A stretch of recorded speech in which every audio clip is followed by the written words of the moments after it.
Yo, what's up, guys? Happy Saturday morning. Well, I guess it's not morning anymore. I guess it's afternoon for most of us. What's up, though? How we all doing? Josh, Swole. See you guys. Love to see you guys. Oh, it is a wonderful Saturday indeed, isn't it? Tomorrow we got the last. I think it's the last ever app tourney, right? I think last ever app tourney tomorrow is going to be a thing. I hate like YouTube chat. It never wants to like stay popped up. It's morning for me. Yeah, I mean like it's morning for me too. Actually that's not true. That's a lie. I woke up early. I had time to go eat breakfast. But yeah, as Swole pointed out, we've also shaved. Shoutouts to the Twitch chatters. Shoutouts to the subathon. They made me shave the beard live. But we got a Lestral's decks to talk about. This is a little bit late compared to when I would normally do this. Normally I would have wanted to do this on like Monday or Tuesday, but this week has just been super chaotic for I think everybody. So with that in mind, let's just hop into it. This was kind of a cool tournament. It was a bit of a smaller turnout, and I think that's to be expected because you know we're like what's it called? Moonrise. Daybreak's the current set. Moonrise is around the corner, so I think you know maybe not as many people coming out to play. You know maybe a little bit bored of Daybreak meta. Not really sure. But fewer players, but there were definitely some interesting results that I think we should go over. We should talk about. So let's go to little tiny Trish. As you can see here, Law left us a message again. It said, at least the social media team is getting better at more interesting names. Shoutouts to the more interesting names. No big body beatdowns, more fives, please. So let's take a look at the breakdown. There was 47 players this time, so you know, a little bit bigger than I thought it was. I thought it was actually lower. I thought it was like 30 something players. I must have like misremembered or like was given a bad count. But I feel like this is very different than what we saw in the last webcam tournament. I feel like last webcam tournament was very diverse. This tournament, not nearly as diverse at all. This is much clear, like a clear metagame has been defined here. 11 Thunder Nexus, 10 Earth Nexus, 4 Scrap, which we'll get into later. I'm not sure when we decided Scrap was the name for that deck, but shout out to Scrap. 4 Volt Tempest, 3 Fire Nexus, and then a couple 5s, a couple Wasp Ivies, and then some one-offs. And it's kind of crazy when you look at this, like we see this very top-heavy metagame, and then some like random one-of decks, and that's very interesting because when we get to Top Cut, I think we're gonna see like a lot of these decks pop back up. Where MILF? So I think you are on the wrong website for that, homie. Finally, the bi-weekly Trish Power Hour. Yeah, it's the bi-weekly Trish Power Hour. We're here to just yell at people about their side deck patterns and then dip. You know, like as you do. I also can't help but feel like I've forgotten something. I'm not gonna lie. Like so if I've forgotten something, Chad, just let me know. But before you remind me if I've forgotten something, I need you guys to remember something else, and that's to like and subscribe if you haven't already done that. It helps out the channel, helps out the stream, helps it grow, reach more people.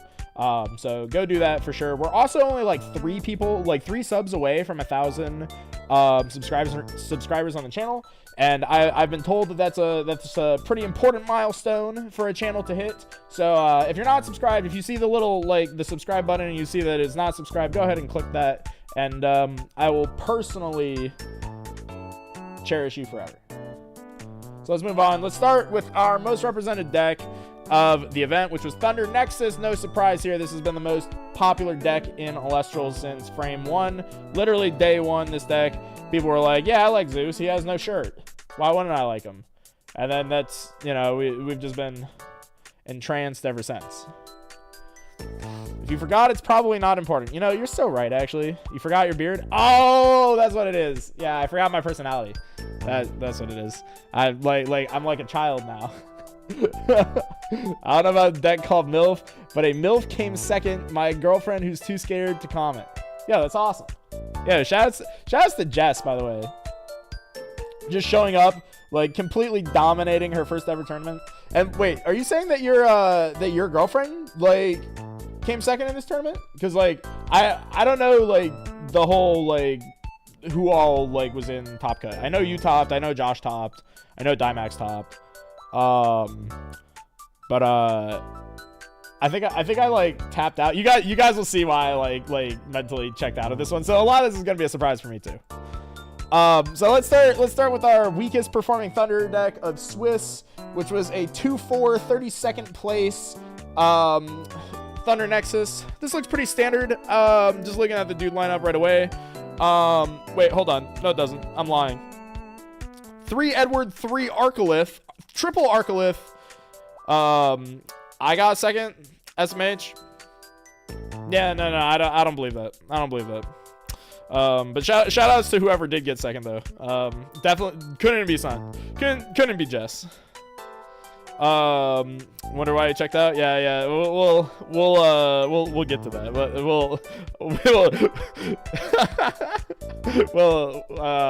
Yeah. Words. Maybe I should just end the stream. Hold on. Bye, chat. Nah, I'm trolling. Anyway, there's 3 Arcolith in this deck list. That's interesting to say the least. Normally, I think they play 2, right? Like, I guess we'll see, like, later if this is, like, a more common ratio now.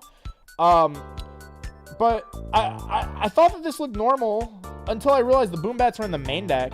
And I'm like, okay, you know, I could see that. Like, that's fine. But then I realized that there's no Zeus and there's no Elichick. So this is just, like, Thunder card. Like, this really is just race to the top Arcolith. There's no Zeus. So I don't even know if we can call this, like, Thunder Nexus. Like, this isn't even Thunder Nexus. This is just Thunder. Thunder Arcolith. Honestly, I kind of don't hate that as, like, a concept of, like, a development. It looks like the Spirit deck looks pretty straightforward. You know, nothing too out of the ordinary here. Main deck looks solid overall with the exception of, like, where's the Zeus and the Elichick. Side deck, I mean, there's no spirits in here, which, you know, for me is a wonderful sign. I'd love to see that. Interesting to see that we got Argo popping up in Thunder. That's kind of a cool cool inclusion. Argo's been seeing a bit more play recently, and I think we'll talk a lot about Argo later into this stream. Also 3 Sonicore on the side. That seems a little bit excessive, but I do like the idea of just playing Sonicore as, like, your Jinzo in this deck. So, you know, I don't hate the concept. Yeah, it seems good. Like decently built Thunder deck, but clearly did not perform, probably because there was no Zeus. That's gonna be my read on this one. 31st, the next door neighbor to this deck list, looks very similar, but this time we do have Zeus. We remembered our Zeuses. One interesting thing is that we are running a one of Boombat in the main deck. Maybe we just didn't own the 3rd Edward. I could see that maybe being a thing. Also interesting to note, there's no Tsunamis in this deck list. No Tsunami. Okay, so we're only playing 9 back row. That feels a little bit light. Probably could move the Tsunamis up to the main board. I don't know what we would take out. Let's see. Probably a Toxeon and the Boombat. I don't think we need 3 Toxeon. 3 Toxeon seems like a bit much. Like, I think you can play 3 Toxeon, like, if you have the space, but we're looking for space right now. I think I'd rather play the 3rd Eddy before I play 3rd Toxeon, personally. Yeah. I think so. Main comment is just put in the Tsunamis in the main. Looking at the Spirit deck, this Spirit deck is identical to the previous Spirit deck. However, when we go look at the side deck, there's 3 spirits in the Spirit deck, including doubled up, like, extra waters, a frost for the triple cryoblast. I like that ratio personally. We got 4 counter runes in the side, as well as some galaxies. I think you can already anticipate what I'm going to say about this. If this is our idea for, like, what the side deck should be, maybe we just put, like, 1 Leviathan into the main Spirit deck, don't side this one, and then that frees up 2, like, Spirit slots. Like Thunder is not a deck, like, where you need 15 Thunder Spirits, right? Like, I think we play 15 Thunder Spirits because we're just not playing that many other, like, non-Thunder cards. Like we just don't need many other spirits. But, like, you could easily cut this down to, like, 11 or 12, right? And be, like, more than comfortable. So, I think maybe that's where these 2 lists could improve, is, like, if you're going to play more cards of, like, other colors, maybe just, like, fit it into the Spirit deck. Like, you don't need this much Thunder. It's not required. Let's move on. Oh, gosh, what is this? So this is 28th. This is, I guess, Earth Nexus Thunder Hybrid. I think this is our requisite law, what is this moment? Because I don't know how we classify this. I put it under Thunder. Like, I just, like, control F for Thunder, and this was, like, the 3rd deck that popped up, so this is where I put it. But I guess, looking at this, I don't know which deck it's supposed to be. It's kind of both. And I kind of like this idea of, like, triple Equilinx Mudlet with Demeters instead of Zeus, because Demeter is kind of, like, functionally identical to Zeus, right? Like a little bit worse, but like functionally similar role. And then we just play all the Thunder dudes. But if you think about it, the Thunder dudes, you know, they're just consistency guys. You would play them in any like deck theoretically. So you don't really have to like specifically be a Thunder deck to want to play these guys. So I get that. But then I think we expand on it, and instead like we're playing the Divine because Equinx is the good Nexus user because we lost Spark It. So that in theory that kind of makes sense. Like, why would we play Zeus when we don't have a good Nexus card, right? But then we play the good field spell because it has Race to the Top, and Earth doesn't have Race to the Top. Actually, did Earth even get a Invoke rune based on its field spell in Frostfall?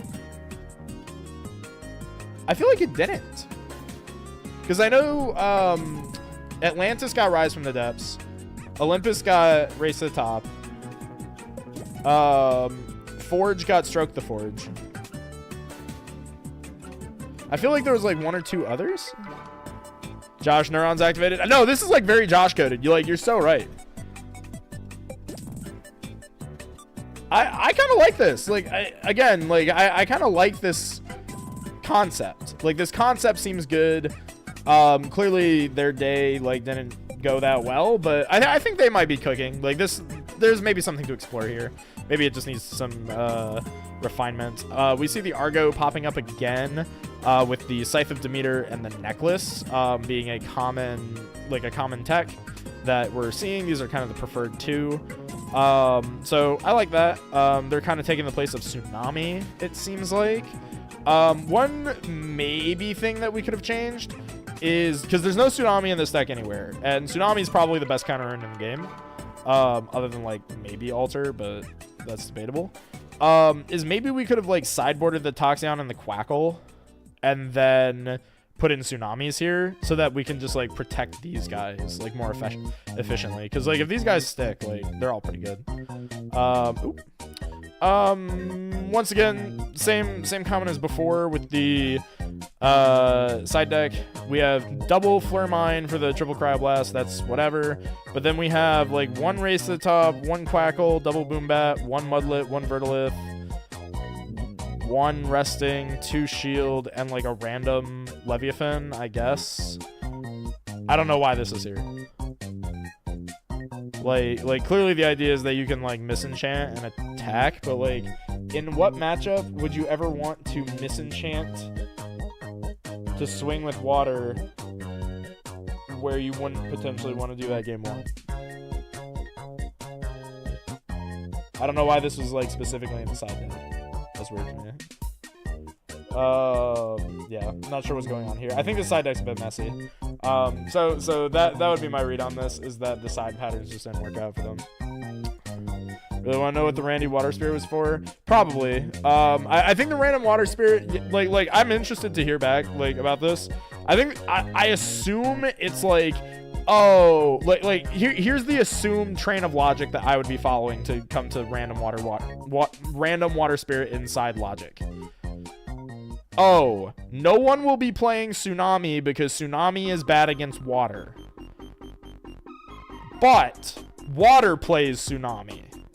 So against water, I side into a Water Spirit so that I can play around Tsunami once. Maybe.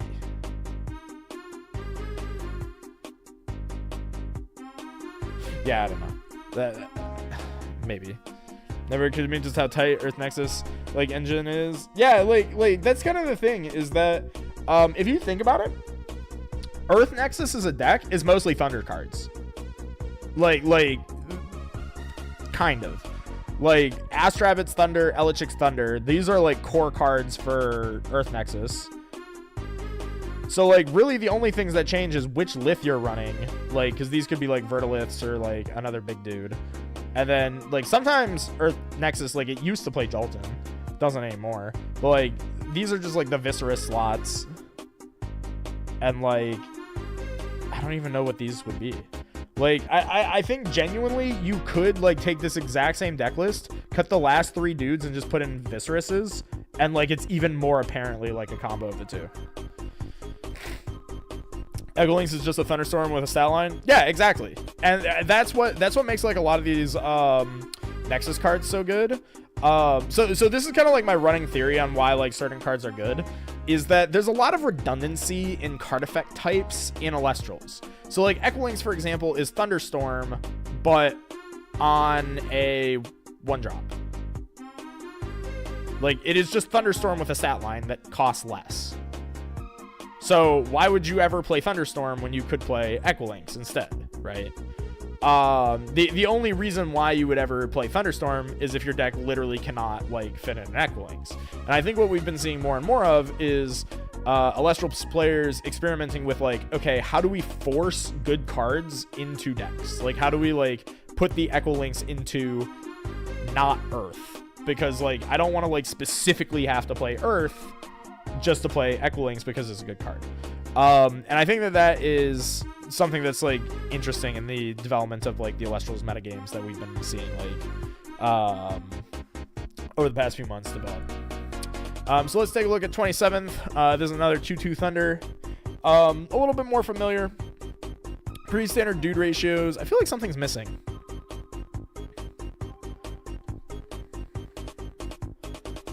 Yeah, because those were going out to like 19.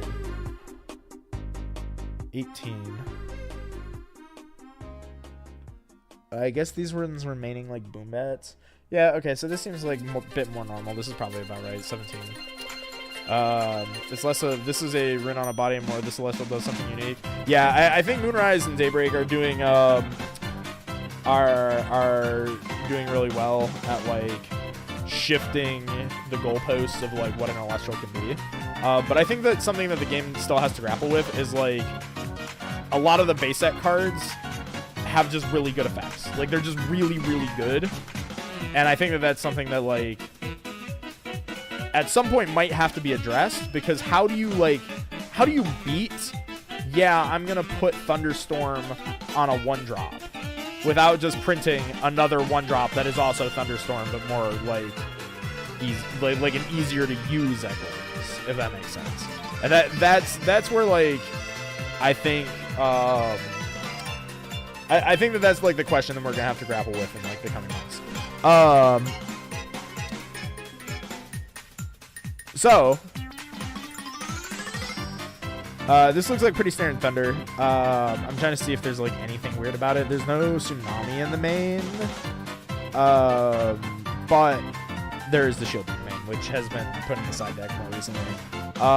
So if we take a look at the Spirit deck, we have 2 Earth, 2 Water, and then even more Thunder. So again, I think this kind of follows up my previous comment with like, we maybe don't need so much Thunder.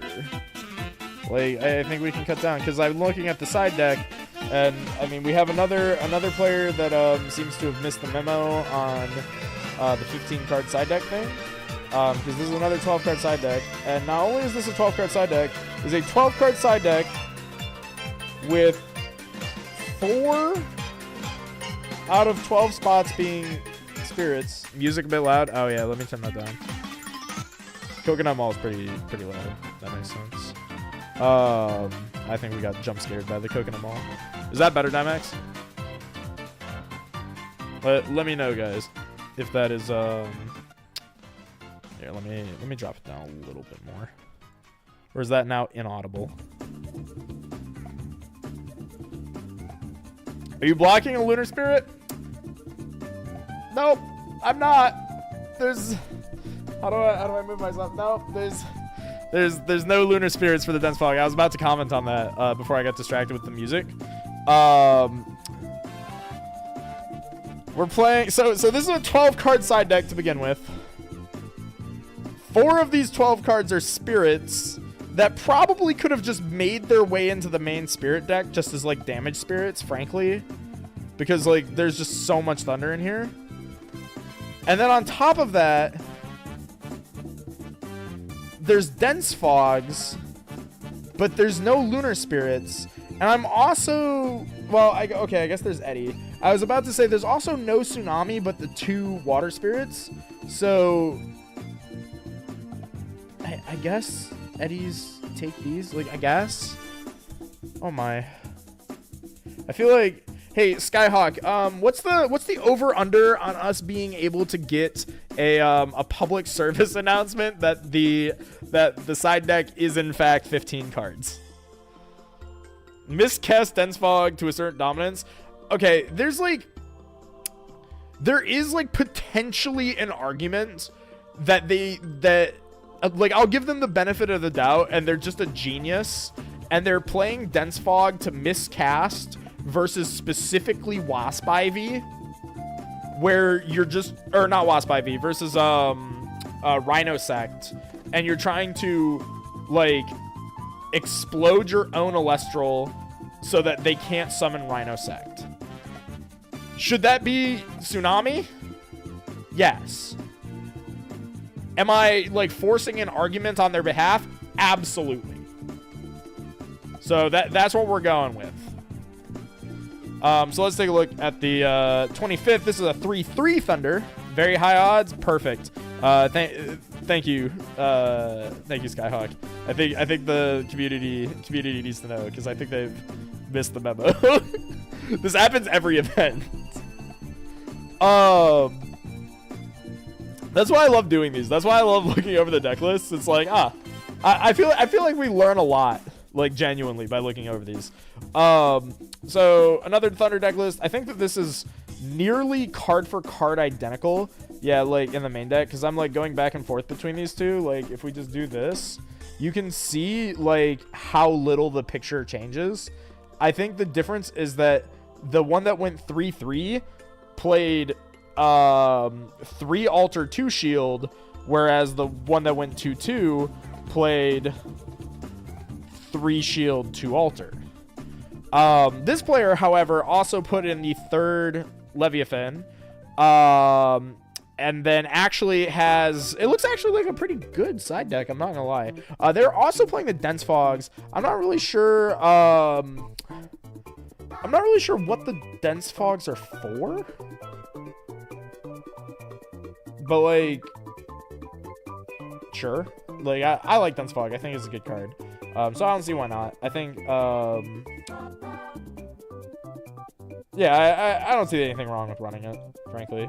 The side deck actually looks really well built, because we're not siding too many spirits. It's just the 1 spirit for the Dense Fogs. And then it's 3 Galaxy, clearly for like Dracking, and also for just being the funny whale. 3 Boombats for being Boombat. 2 Thunderstorm. I like that this card is seeing more play. I think this card was like really undervalued for a long time. 3 Tsunami, perfect. And then like the extra shield for Dracking. Very well built list. Unfortunately, they just went 3/3. Maybe it wasn't their day. Another 3/3 Thunder deck list.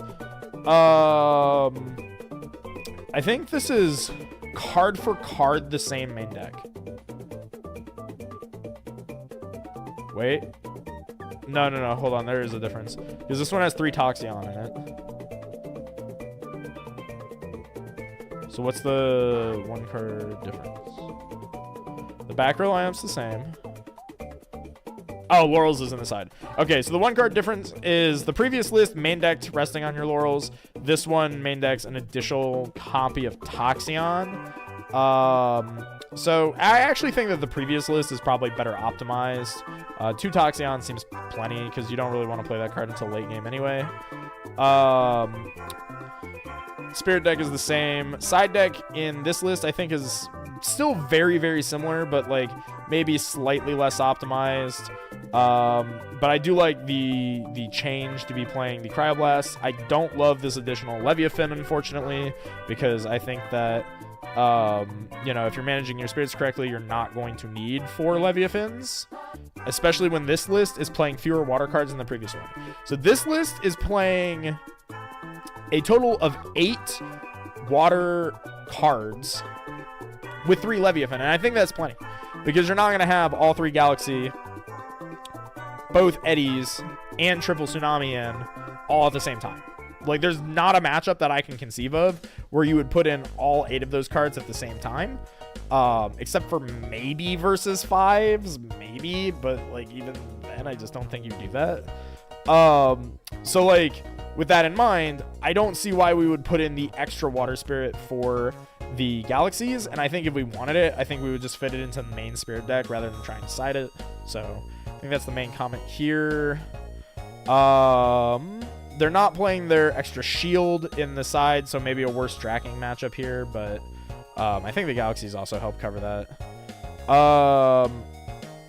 Yeah, and then the no tsunamis. So I think the thing that this list is missing out on the most is the absence of tsunami, and that's clearly being taken up here by the frost spirits. So I think if I were to change this, I think I would probably cut the Leviathan, one of the Flare Mines, and then like one of the Cryoblasts for like 3 tsunami, and then I think that this list would be like more or less perfect. I think Ambrosia should be limited because it's a good card. Not because I think it's a good card, but because I want Trish to be uncomfortable with his spirit ratios. It's fine. I'll still play the Psycho ratios. It'll be fine. All right, 21st place, we got Thunder at 3-2. Again, you know, main deck is still pretty much the same as before. I think this is our first positive Thunder deck list. But this one is maining Tsunami, so it goes to show Tsunami good card. But very interestingly, they're only siding they're only playing 2 Gorgon's Gaze like anywhere, which is very weird to me. Maybe they only own 2. I could see that being a thing because Gorgon's Gaze is like one of those starter deck staples. So entirely possible, or maybe they just decided it wasn't worth it. That's also possible as well. What is this, 11 back row? Yeah, it's about right. So I can see it. Maybe they just want a diversity of cards. Yeah, it's pretty normal there. Spirit deck, everybody plays the same spirit deck in Thunder. It seems pretty consistent. Side deck is very consistent as well. I do like the third Quackle on the side. Third Olympus on the side is interesting. I don't know if it's necessary with the triple Jolton. But I do like the one of Sonicor. I do like Sonicor as like a one of in Thunder Nexus. You know, just because like side the Jinzo, sure. Like, so I like that. That seems good. Here we got another. Oh, this is a 3-3 Thunder again. So I wonder what the difference between 25th place 3-3 Thunder and 19th place 3-3 Thunder was. This one's really interesting, actually. This one's only on 1 Arcolith in the main deck and 2 Boombats in the main rather than in the side. No Earthquake. No Resting. Oh, no, hold on. Resting's in the main. Okay, hold on. There is Resting. But no Earthquake. Hi, Trish. Yo, Slumpy! What's up? What's up, Slumpy Man? Can we get a hi in chat for Slumpy Man? Shout out Slumpy. Also, Shaq was here earlier, too. Say hi to Shaq if he's still here. These are all, like the main deck is, like, kind of weird. Maybe they didn't have the extra Arcolith. They're siding Spectrus, which I think is strange. Because I'm not a big fan of Spectrus.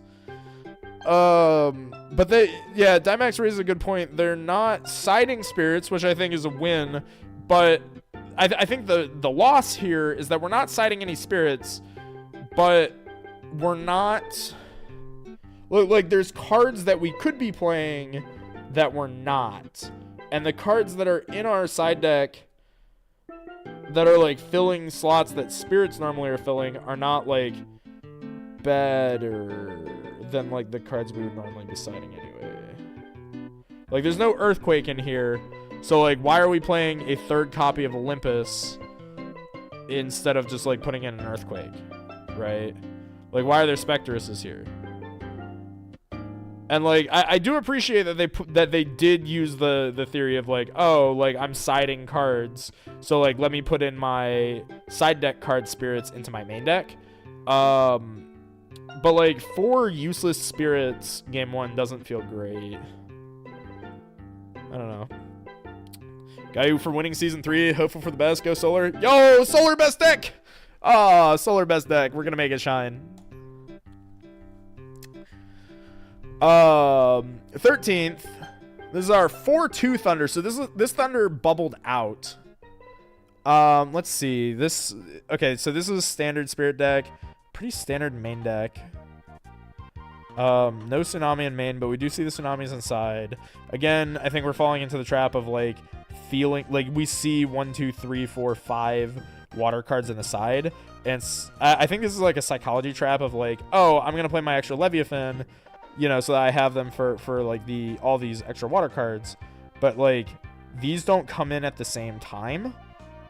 So we're not going to need 4.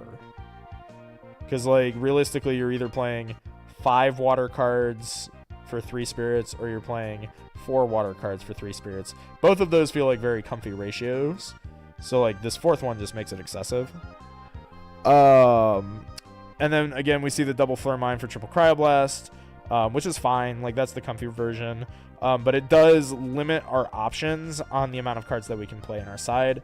So like we can see that there's no 3rd Quackle. We see that there is not the there's not the 3rd Shield. There's not something like Dense Fog. There's no Sonicore. You know, there's no flavor here. This is a very kind of boring side deck. And I think that it becomes that way very easily because we're having to eat up so many spirits, or so much space with spirits. So standard comments there. This looks like a lot more standard of a Thunder list. Next, 4-2 at 12th place. Standard Spirit deck, pretty standard main deck. I think this might just be Swole's main deck from a few weeks ago. Yeah, this might be Swole's main deck, actually. I can't spot a difference. Then we got 3 Whale, 3 Wave, 3 Blast, 2 Bat, 2 Storm, 1/1. And 4 Leviathans in the main Spirit deck. So I do like that they've increased the Spirit count here. Like instead of putting it in the side, like they said, okay, I feel like I want more Water Spirits, so I'll put one in the main Spirit deck. And then we still added another one to the Spirit deck on top of it. No! No!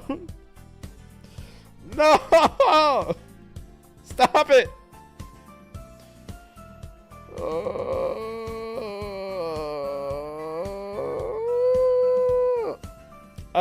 We gotta make a video. Like somebody's gotta make a video like explaining that like just because these cards are blue does not mean that you need to make like this much of your Spirit deck blue. Just because you see more blue on one type of card does not mean that the other type of card need more blue too. Who let the child stream? Shut up, Reaver. Also, what's up, Reaver? So, okay, so those were all of our Thunder Nexus decks that were in Swiss. That was our most represented deck as well. Pretty much homogenous across the board. I do think that like maybe side decking is still a little bit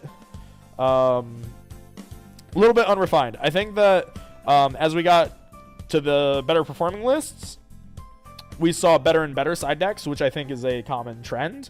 But I also think that those side decks probably still could have been improved a little bit, and that's probably the difference between Top Cut and like just doing well. So let's move on to our next most represented deck in Earth Nexus. And we're going to start with a 1-3 39th place Earth Nexus. And this, I think, is like the definitive like cut and paste Earth Nexus deck. So something I fully expect to see, and that we've seen before with Earth Nexus, is that Earth Nexus like always has like a cut and paste like identical looking deck list like all the time. So something interesting here that's going on though is that we're playing 2 Wind Spirits. And I don't think there's a single wind card anywhere in this deck.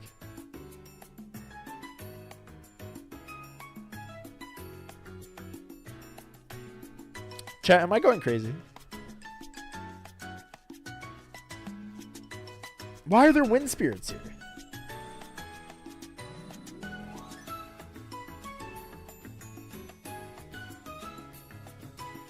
I'm so confused. Think it's to play around Sorlet? Oh. That's so weirdly specific. Oh my god.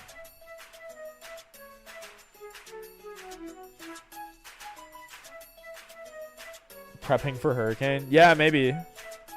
I mean, maybe they just queued up with a post-Hurricane deck list to just, like, see if they like the spirit ratio. That's the excuse I'll give them, because I don't understand this. It's either like they're prepping for Hurricane and just like testing like a weakened spirit deck, or this is to specifically play around Sorlet, which is like wildly specific, but like I kind of respect that. What's crazy though is that the spirit ratios in the side deck are good. Like we're playing 2 Dense Fog, 1 Owloon, and we're still playing 3 Tsunami for 2 Leviathan, even post-siding. So, like, that's, like, a good ratio. Like, good job. However, where's Skyhawk at? We need this PSA, like, ASAP. Because, like, every tournament, swear to God. But also 3 Circle the Sky is really novel. At least in Earth. Also Divine Blessing, I do really like this. I like the Divine Blessing. I think that's good. I think that's cool. Circle, like I'm really interested in what they're doing with this. I assume that it's just for Mudlet, just so you can like Mudlet like effectively Tsunami people like in your turn. But that kind of assumes that this will actually connect and not just like eat shit and die to a shield. So yike. All right, let's move on to 33rd 2/2 Earth Nexus. Would you believe that the main deck is nearly identical to the previous one, except this one is this one's maining Cryoblast. So the previous list, let's try and figure out where this card difference come from. There was 3 Demeter in the previous list, which we've kind of established as like the old ratio. We don't need that anymore. So this one's on 2 Demeter. So that's 1 free card slot. I think they went down 1 copy of Shield. Yeah, they've gone down a copy of Shield. So that's another card slot. So that's the second Cryoblast they've made space for. And then it looks like they move Resting to the side deck to make space for the third Cryoblast. I don't know if I love that. I think I would have done 2 Cryoblasts with the Resting here. And then maybe sided the third Cryoblast if you really wanted it, because I don't think Cryoblast is that good right now. But I think it's fine. Cryoblast is like a decent card, so, you know, it's fine to try and run more removal. Spirit deck looks solid. You know, like fitting in our Cryoblast spirits in the main spirit deck, and main decking is fine. I see the cursed ratio of 2 Dense Fog, 2 Owloon.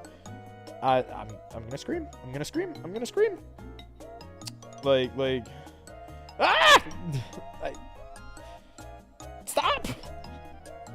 But also we see 2 extra Zaptors for double Thunderstorm, triple Boombat. Again, I don't think we need that. Like, I assume the reason that this is here, if I were a betting man, I assume that the reason that these are here are because you are siding out of the Cryoblasts into Boombats or Thunderstorms, and so you want to replace these spirits. I assume that that is what is happening. So I see the logic. However, and like I can like get behind that. However, I think that would only be acceptable if you were not playing the Owloons and you cut the Dense Fogs.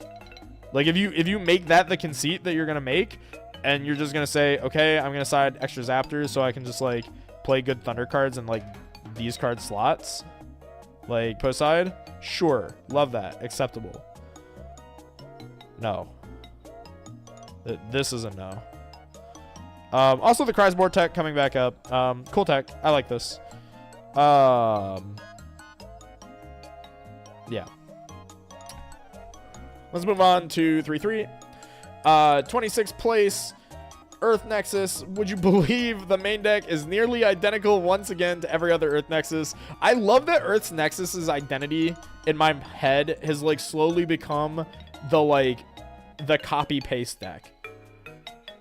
Like, every single Earth Nexus player, no matter the skill level, plays the same exact deck list as everyone else. It's awesome. Was the Wind Spirits earlier maybe to threaten the Sandstorm? Oh, maybe. But they weren't playing Sandstorm.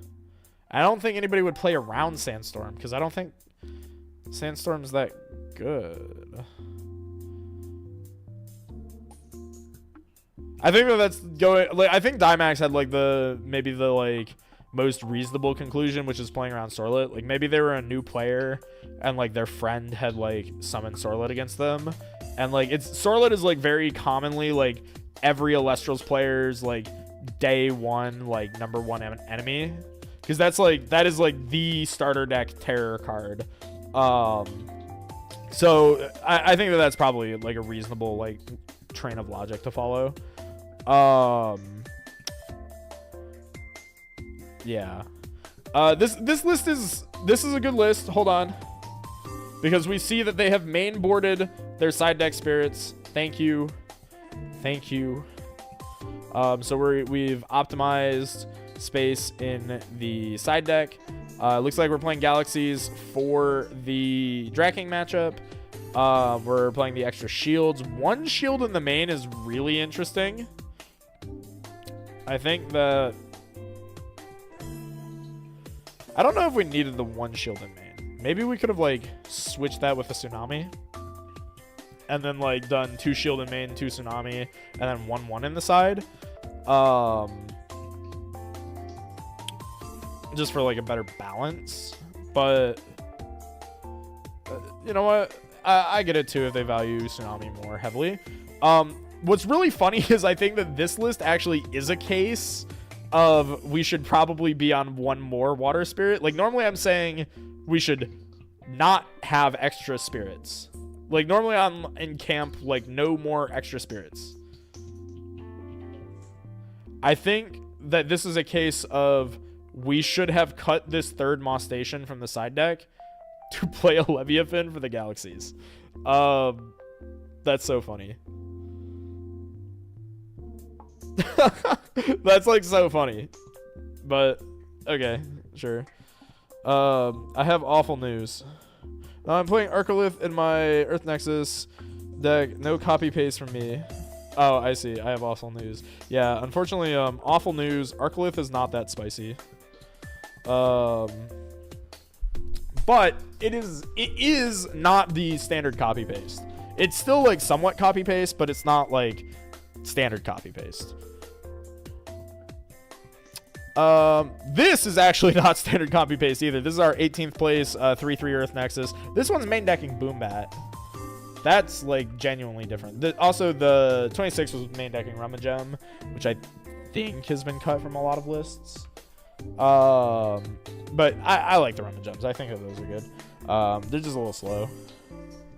But this one's main decking Boombats, which is crazy. But I kind of like it. I like Boombat. Good card. Yeah, not much to say about the main deck. Spirit deck looks pretty much standard.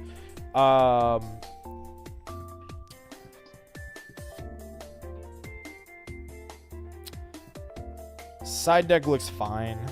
I'm trying to think if there's anything novel to say other than like maybe we do not need 7 Thunder Spirits post side. I don't know what people's obsession is with like 7 Thunder Spirits in this deck, because like this one's maining 6 and then siding 1. There was a previous one that was maining 5 and then siding 2.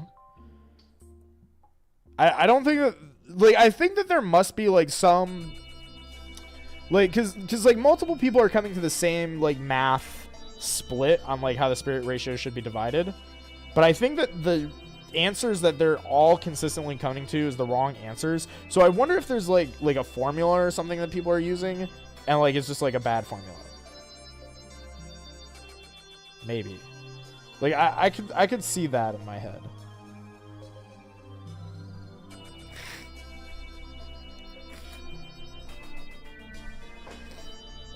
I was told you raged over my Levy inside in the 12th place Thunder list. You're right though. It was a 2 a.m. bad choice. Did I rage over it? Hold on, let me look at it again. Ah, yeah. I don't think I raged over it. I think that's an exaggeration, but it's just very funny because everyone else is doing like this. So like a lot of lists were doing 3 Leviathans with 1 Leviathan inside, and then I get to you, and I kept saying, just put the 4th Leviathan in the main spirit deck if you're gonna do it. I get to you, and I'm like, oh, thank God, somebody who finally did it. And of course, you know, it's our last outstanding Thunder. And then I saw the spirit deck, and I was like, God damn it, God damn it. It was very funny. Trish was so angry. Yeah, I'm just punching drywall. Don't listen to anything I say. This is me like post anger. The anger is cleared. The anger is cleared. I regretted it all, Turney, as you should have. How dare you put that Leviathan in your side deck? It belongs in the ocean, not on your side deck aquarium. Just sitting there, not doing anything. Just staring back at you through the glass of your side deck, of your deck box. That's a living creature. I hope you know that. Yeah, yeah, nothing really to say other than like the main comment. Every time we do this, the main comments always come down to main deck's pretty standard, side decks need work. What in the hell is going on with the spirit deck? And I think that that's pretty true so far. So let's take a look at our first bubble out Earth Nexus at 15th place for 2 Earth Nexus. Once again, very standard main deck. Hold on, was everybody else on Eddie? No Eddie, no Eddie, no Eddie, no. Oh, actually, okay. So the first Earth Nexus to bubble out is actually the first one that we've seen that's playing Edward. And I'm not gonna lie, I thought Eddie was standard in Earth Nexus. I guess it's not. Or maybe like there's like a memo that got missed. Cause like honestly, I look at Eddie as like stapling everything. Like my eyes just glossed over. I just assumed it was there. So yeah, I mean it makes sense. You put in Edward, you start performing better. Yeah, I mean, this one makes sense to have more water because we're on the Edwards in the main. And then we're siding a lot of water, but it's good. You know, we didn't put in the extra waters, you know, like, and the extra water spirit is in the main spirit deck, so it's fine. 2 Flare Mine for 3 Cryoblast is fine. 3rd Feloy Forest is a little bit interesting. Maybe they just couldn't think of anything better to side. I probably would put in Vertiliths. Or maybe like Thunderstorms or something. I think being able to play 4 Zaptors though feels pretty nice because I think 5 is a lot if you're not playing Arcolith. Let me take a look at these other ones. Yeah, 4 feels about right. 4 feels about right. Yeah, I think that the only real comment I have with this side deck is like maybe we could have found a better card than the 3rd Flory Florist. And, like, maybe we could have bumped one of these 3-ofs down to a 2-of and fit in, like, the 2nd Vertilith. Force was the Thunder. I don't own Vertilith. Oh, okay, this was your deck list. That makes sense. That makes sense. We don't own the Vertilith, therefore we don't play the Vertilith. But once we do own Vertilith, we now know what to put in there. Because I don't really think that you actually need the 3rd Floy Forest for Thunder matchup. Because Equilinx is also, like, a Floy Forest. You could just pop the Olympus. Like, you don't have to pop a Acro. On the 3rd Forest for the Thunder matchup, that makes sense, but I think I'm going to stand by, like, I don't think you need specifically 3 Floy Forest for the Thunder matchup. Like, I think you can get away with 2, but if you don't have access to something like Vertilith, it makes sense. That's probably your next best option.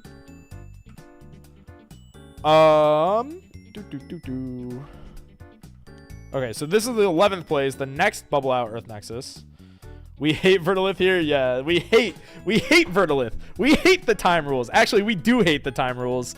Shout out, chat. Can we get a I hate the time rules double loss bad in the chat? We are big haters of the double loss bad. So there's another episode of Expend to Draw coming out pretty soon. I was not able to hop on that recording, unfortunately, but I'm sure that the conversation probably came up about the time rules. So throwing my 2 cents out there in case you're curious. New time rules bad. Bad. Madge. Trish Madge. Which is the understatement of the year. But, double loss bad. Alright, so 11th place, 4-2, Earth Nexus. This one did not play Edward, so we're back to, like, not playing Edward. I like the Edwards. Like, I think that this is my favorite list so far, like, the 15th place. Because I think the Edwards, like, make sense. Like, this just plays every good card in the game. Like, there's not a single card in this deck that I dislike. So, like, this one's my favorite. I like that one. Let's see. Pretty standard spirit deck. Side deck. God damn it! Stop putting in more Zaptors! I'm gonna cry, dude. 5 is already so much. I think... How do I put this? I feel like people are misunderstanding why there are 5 Zaptors in Earth in the first place.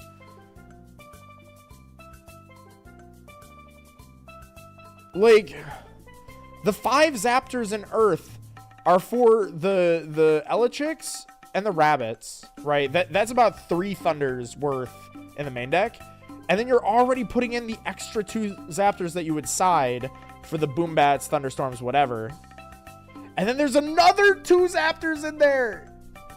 We don't need to go up to 7. 5 is already accommodating. We need way more Zaptor. Shut up, Josh. Josh, like, one of these days, you're just going to side, like, 15 Thunders in Earth just to troll me. Like, I know you're going to do it. Like, can't listen to a word Josh says. This man is diabolical. When we get to the scrap conversation, I'm going to have some very choice words for Joshua. We're trashing on Code's list now. Is this Kevin's list? I'm going to strangle Kevin. Was this actually the list that Kevin locked in?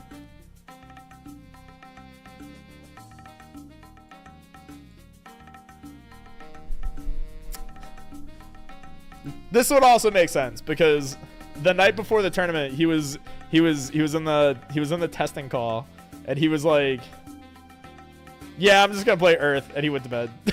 He just went to bed. Like, he's just stopped building the deck and he went to bed. So I'm pretty sure he probably just, like, threw shit together. Like, did not think too hard about it. God damn it, Kevin. Take these out of the fucking side deck. I'm gonna go back to Canada and steal your door hinges. Alright, 10th place. 4-2 Earth Nexus. You know what? Actually, hold on. I'm going back to that. I have to flame Kevin harder. I'm gonna put my stake on it right now. The extra Zaptors are the reason that Kevin didn't top. Because we know Kevin is good at this game, and he's good at Earth Nexus. The only thing I can think of that would have, like, hurt his tournament run and made him bubble and not top is the fact that he's basically signed up with a 13-card side deck. Yeah. That's what I'm putting on. The base Earth list? Yeah, I don't know. We tried to convince him to play a good deck, but he wanted to play Earth. We tried, Josh. We did our job. So 10th place, Earth Nexus, once again 4-2, very standard main deck. Not really much to change here. Very interesting though. This one is playing 1 Leviathan for double Tsunami, which, like, theoretically, like, technically that is correct. Like in like the Psycho world, this is correct. However, Leviathan is the special one. So, like, I've like talked about, like, my spirit math, like my philosophy, where if you're running a playset of a 1 spirit rune, right, like a colored 1 spirit rune, like Cryoblast, Tsunami, or Dense Fog, technically the optimal ratio is 3 copies of the card to 1 of the spirits, because it's not a card that can get, like, destroyed or returned to hand and you have to play again, blah, blah, blah, right? The exception to that rule is specifically Tsunami, because the Leviathan is more flexible, and, like, Leviathan can be used for things that are not specifically Tsunami. Like, water misenchants are valuable, whereas, like, a lunar misenchant is not.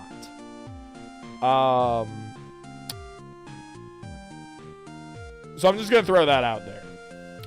But I do like to see the like optimizations. I just don't think that Earth Nexus is a deck that needs the optimization, because you already just have an abundance of Earth. Like, you have so much Earth that you don't need to like hyper optimize your spirit math. 20 Earth looking at least it's not 20 solar again. That one put me on watch. 20 solar put me on watch. I don't even know how to grasp that. But this is a well-built deck list. Unfortunately, they bubbled out, but it happens to the best of us. Moving on towards Vault Tempest. So that clears out our 2 most represented decks. That was over half the tournament we just looked at in just 2 archetypes alone. Now, chat, we got to take a quick break just for like 1 second, because I got to ask you guys to remember to like the stream. I got to remember to ask you guys to like the stream, because you guys didn't remind me. Helps the stream grow, helps the channel grow. But want to know what helps the channel even more than liking the stream? It's clicking that funny little subscribe button. If you're not already subscribed, I don't know if we've already crossed it like during this live stream, but when we started this live stream, we were only three subscribers away from 1,000. We are still only 3 subscribers away from 1,000. So if we can get 3 subscribers this stream, we've crossed the threshold to finally being a 1K Andy on YouTube. So click the subscribe button if you're not already subscribed. Give you a few more clicks. Thanks, Timex. I knew I could always count on you to just always help out. So moving on, we got Vault Tempest. So Vault Tempest was our next most represented deck, tied with Scrap. I think there were 4 players that chose to play Vault Tempest. So let's take a look at our Vault Tempest decks that stayed in the Swiss half of the tournament. So starting at 47th place, is this literally last place? Hold on. How many players entered this tournament?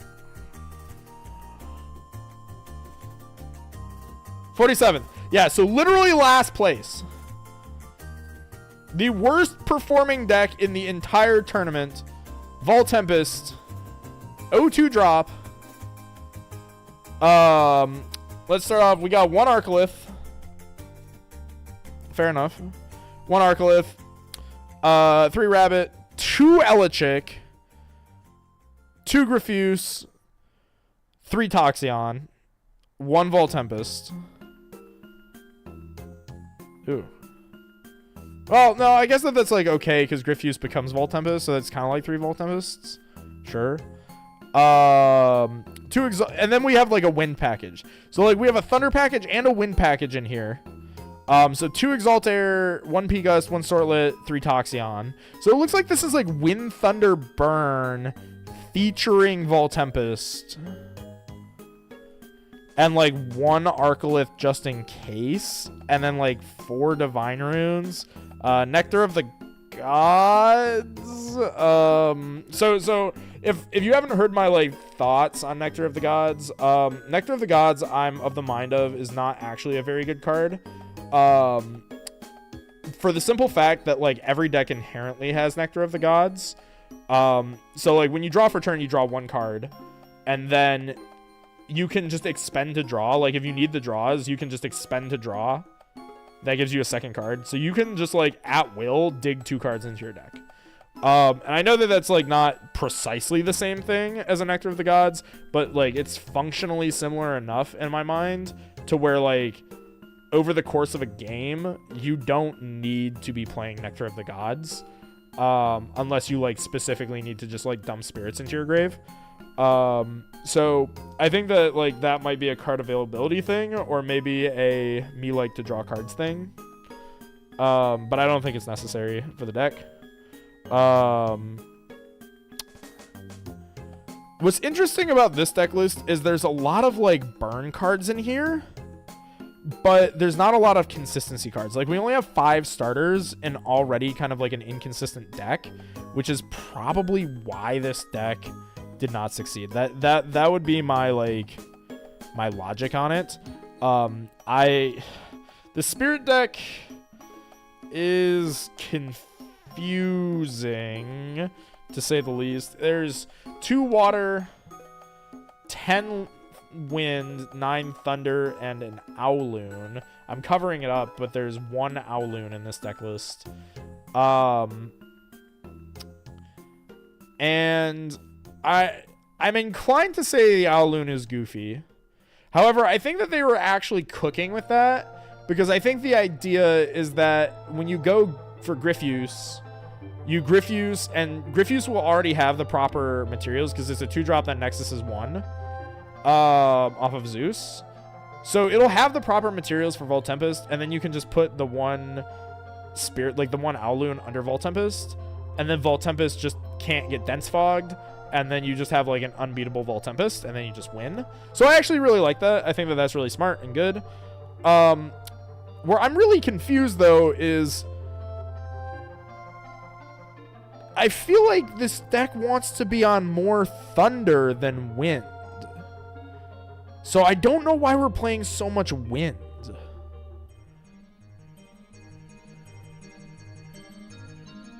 That's where I'm confused. And maybe I just don't really know Volt Tempest that well as a deck. But I think that that is probably not the play. It's like the 1 Frost and Rock Hard decks. Yeah, I agree. I think it seems really smart. It seems really good. Like, I like that for Chronodile as well. So, like, a lot of these big dumb Towers decks, like, if they have, like, a way to get out their guy, like, through a Nexus user, I think the 1 Owloon is really smart, because that counters, like, the 1 card that exists to, like, counter these cards. So, I think that's pretty good, but it, like, forces you to run a spirit that, like, you don't necessarily want to play. So, I think that's fine. The side deck, though, I'm losing my mind. It's 5 spirits. A third of our side deck is spirits. And on top of that, they are spirits of the same color that we already play.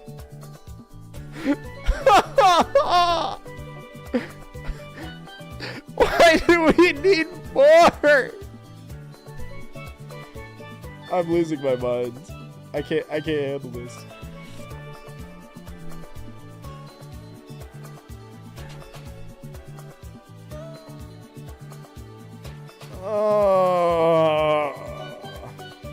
How could this list have possibly gotten last place? I don't know. I don't want to like dunk on this deck list. Like, for the simple fact alone that they like put the Owloon in this deck list, I think that like this is like not incompetently built. I think that there might be like an element of bad run here, but I definitely think the side deck did not do them any favors. So moving on, 29th place, we got Volt Tempest 2-3. It seems like they played out a good chunk of the tournament. Sure, respect that. This seems a lot more standard, a lot more straightforward. I might have played against this list. I know I played against a Volt Tempest that I didn't know was Volt Tempest until after the match. I know that that was a thing that happened. I don't remember if they played Galaxies, though. But I remember it was kind of Fives-esque how that matchup went. But like, you know, I like this. We have like just standard good card lineups. So like 12 counter runes, Earthquake Laurels, 1 Olympus, sure. 1 Olympus for 3 Jolton in main seems psychotic. I'm not gonna lie. That actually seems really crazy.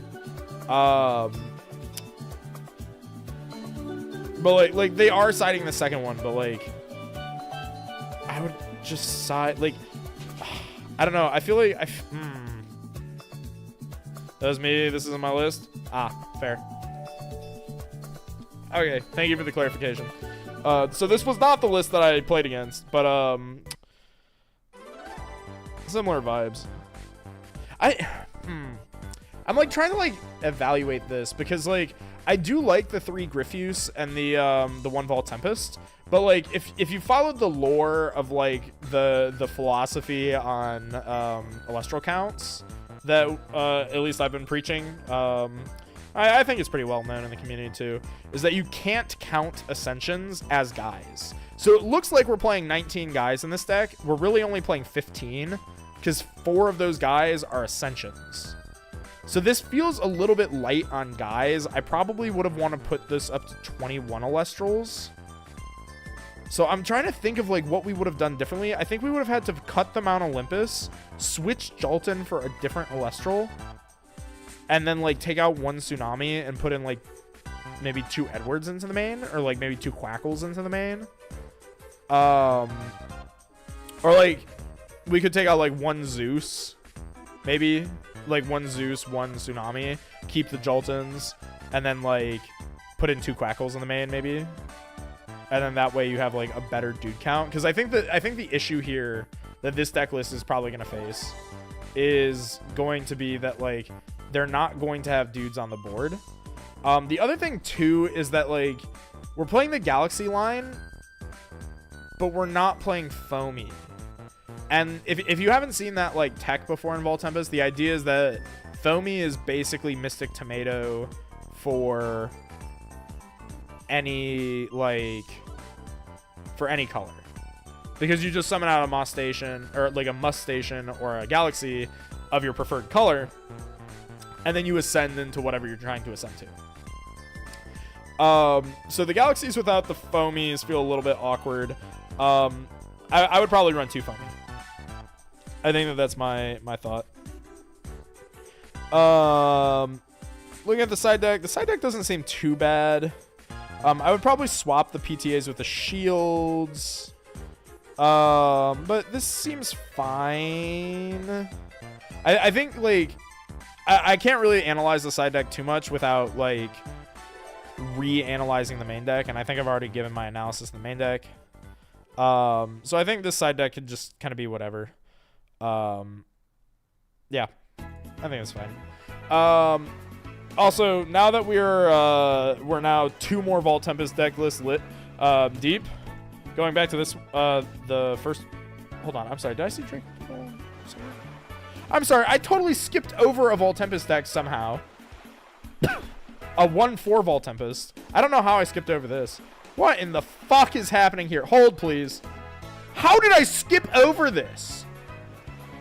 Of course, the one that I skipped over is also the most psychotic deck I've seen, like, this whole slide deck.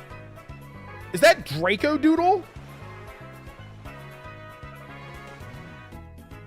Oh my god. Is that Platypulse? What in the hell is happening here? Drops of Leaf? Oh my god, is that Imperawat? I'm scared. Chat, what does Draco Doodle do? Has anybody ever read Draco Doodle? Hold, please.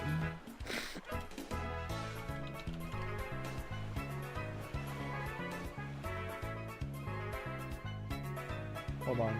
You can expend wind in order to suppress each Alestral on an opponent's field until the end phase. When this Draco Doodle destroys an opponent's suppressed Alestral in battle, that opponent must expend 3. Cockatoodle.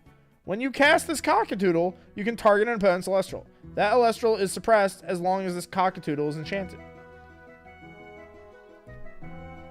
I have a question. Forgive my ignorance, but why are we playing these in Vault Tempest?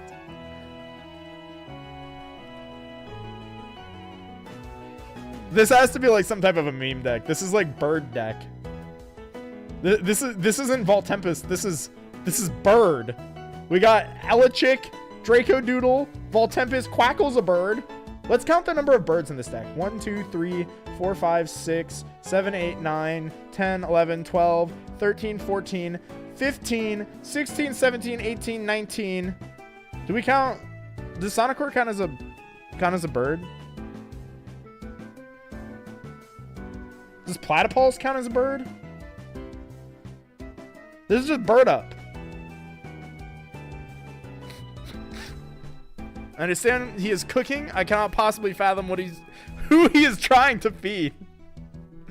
I understand that he is a chef. I do not know what restaurant this man's working at. This is awesome. Plat, definitely a bird. Yeah, I think we will count Platypus as an honorary bird to make this a solid 20 bird deck. That's incredible. This is just bird up. I don't have any words other than I just absolutely respect the meme. Also, shoutouts to the one Cryoblast in the side deck. I really hope that that carried. All right, so this then would be our highest placing Vault Tempest. So there were 4 Vault Tempests in the tournament. The highest placing was 23rd at 3-3.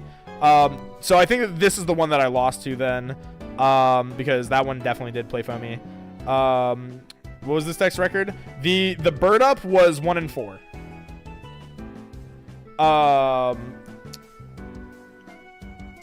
I'm sorry. Hold on. I know that the player of this deck was definitely in chat a minute ago. Like, Hoop, why the fuck is there a Cry Spore in your side? Why?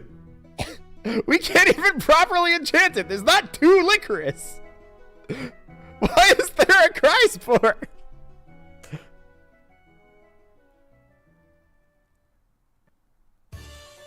Should have been Cryoblast.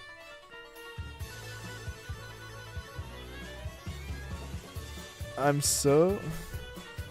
That was definitely an error. Oops.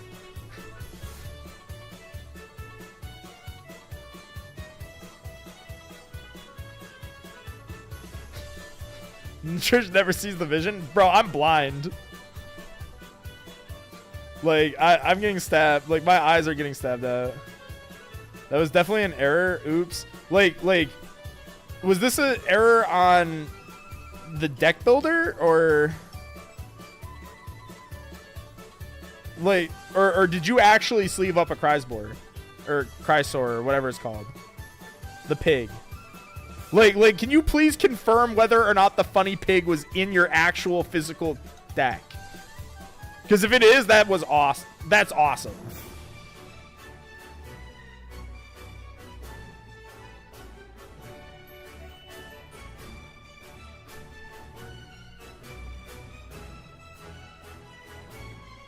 So while you confirm whether or not you actually played the funny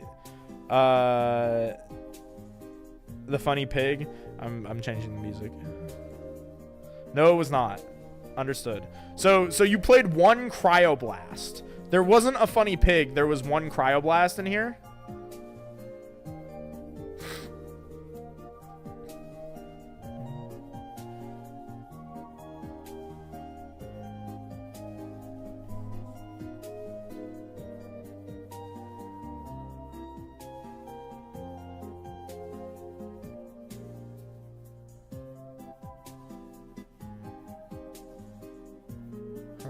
Yes? Okay. So now I guess the question is, why only 1 Cryoblast? Is that like a card availability thing? Or is there a reason as to 1 Cryoblast specifically? Because like this like the main deck looks pretty solid. I think the side deck probably could have used some work. But like not that much work. I would probably just cut the Toxeon for another Cryoblast. Yeah, I think that's the only change I would make. Is just cut 1 Toxeon for another Cryoblast. I have the one. Yep. Okay. Makes sense. Now we get to the main event, boys. So now that we have summed up all the Vault Tempest, this was the best performing Vault Tempest. It also, I think, was my round 1 loss. So GG, hate you, but GG anyway. Now we talk about Scrap. This is the deck that I played, and a couple other people from our testing group played. But also there was like 1 lone hero who just divined this deck from the ether that like none of us knew who they were, and they just like came up with this deck on their own, and it was almost card for card identical to like the one that we built, which is awesome. We're scrapping. So this deck had a lot of names. Like I don't know how we landed on Scrap. Like I don't know how we landed on Scrap as the name. Because this deck went through a lot of different iterations of names. It had Cap, WAP, MBT called it BBC. At some I was calling it Rainbow Nexus for a little bit. Like this deck was like psycho. I was the rando playing it, zooted out of my mind when I threw the vision together. Honestly, that's so based, and I think that that's also how we came up with this deck. Like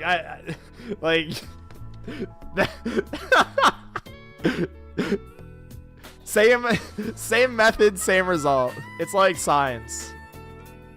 Super crappy, really awful pile. Oh wait, is a backronym. What is a backronym?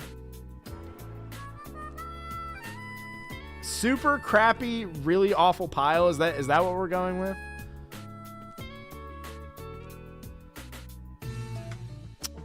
I was zooted out of my mind and built the same deck the pros were cooking. Yeah, literally. Like I mean, sometimes that's how you get there. Like that sometimes just being zooted lets you actually like speak to God. Like I don't know what to tell you. So O2 drop. Would you look at who it is? O2 drop. Let's go. O2 drop. All right, so a lot of these deck lists are going to be identical because we all built them together. But I think there was a few things going on here. The first of all, for me, I got 1 hour of sleep before this tournament. Like I could not sleep the night before. I don't know if that impacted my play though. Like it probably did. I didn't feel like I was playing badly like on the day of. But what I remember my experience was that in both of my matches, game 1 was like a blowout. Like the deck just like did what it was supposed to do and it like cooked. Games 2 and 3, I just bricked hard as fuck. like it was crazy. Like games 2 and 3 against both of my opponents, I just drew like artifact, Hephaestus, artifact. I was just sitting there looking at my hands like, what do I do? Like, so if you haven't figured it out yet, like I guess this is like the deck profile or like the like explanation phase, because like all these other decks that we've reviewed so far are like known quantities. This deck is like really off the wall. So this deck was a Josh invention. Based on the thoughts and results that we got when we played the Fire Nexus deck in Kokomo. The idea that the problem that I had with the Fire Nexus deck was that it felt really bad to play like your Kinleo and then have to play your mana bank in the Stoke the Forge or like the Forge and then Nexus off of it and then turn off your Stroke the Forges and like also make all of your guys really small and kind of useless. That felt really bad. So I was talking to Josh and I was saying like, okay, you know, if we're going to improve Fire Nexus, maybe we could try, you know, other cards to like tech to have like a mana bank on the field so that, you know, the Kinleo actually like, if it gets Gorgon's Gazed or something, you know, still has a Nexus bank to Nexus off of. Also because like Altar didn't feel like super good when all you had was like a Kinleo on the field. We wanted like to make the Altar feel a little bit better. And so we discussed putting Hephaestus in the deck, right? And we were like, maybe we just play like one Hephaestus because it can search one of your necklaces, right? So it's a bank that searches a bank, blah, blah, blah. You know, maybe we just find space for the one Hephaestus. And then like 2 days later, Josh sends me this deck list and he's like, I've cracked the code. I'm like, what does that mean, Josh? And then he sends me this. And I'm like, what in the hell is this? And I thought he was joking. Like, I really thought that he was not being serious. Like, because look at this list. There's 3 Equilings, 3 Kinleo, 3 Cyprimal, you know, and some good cards, right? And I'm like, clearly this is not a deck that you seriously intend for us to play. And he was like, oh no, I'm so serious. And I kind of ignored him. And a few days before the tournament, like a day or 2 before the tournament, I was like, hey Josh, what do I play for this tournament? Like I haven't like touched the Lestrals in like 2 weeks. Like, I don't even know if like the meta's changed. And he just sends me this list again. He's like, no, we're playing this. Like, seriously. I was like, oh, okay. So we like grinded this out. We worked on the spirit deck or on the side deck together. I'm taking credit for a lot of the side deck. Love you, Josh. But yeah, like so this was like Josh's creation. I mostly built the side deck. And then, you know, technical play was all Josh and other pilots. We tried to get Kevin on this deck, and he chose to play Earth at the last second. I really wish you had played this deck so that we had more data for it. But this deck was really cool. So the idea here with this deck, if you haven't already figured it out, is that Echolinks and Kinlea, I kind of alluded to this earlier when we were talking about Earth Nexus, but these are two of the best cards in the game, just period, because they have good effects just stapled to them. So this is Thunderstorm with a body, this is Earthquake with a body, and the only thing that you have to do is you have to resolve a Nexus effect to play this card. And then if they stick on the field, every turn that these cards stick on the field, you get to resolve a two spirit rune for free every turn. So if they stick on the board for one turn, the game is over because you're getting a free card activation, and now you've used it twice. So like, very, very powerful. So these are the best cards, and then it's building around the best cards. So you have the Elichics. These are usually searching Hephaestus, because Hephaestus can search either Necklace or Scythe of Demeter or Golden Fleece. Any of these can just be like a floating mana bank that you can use for either of your Nexus users. You also have Demeter. We played one Demeter just as like a way to make our guys into beat sticks. You know, pretty straightforward. And then, you know, just all the other good cards. The only other interesting card is Cypermaul. And you might be wondering, like, well, why in the hell are we playing Cypermaul, right? Like, this is a solar card and not a very good one at that.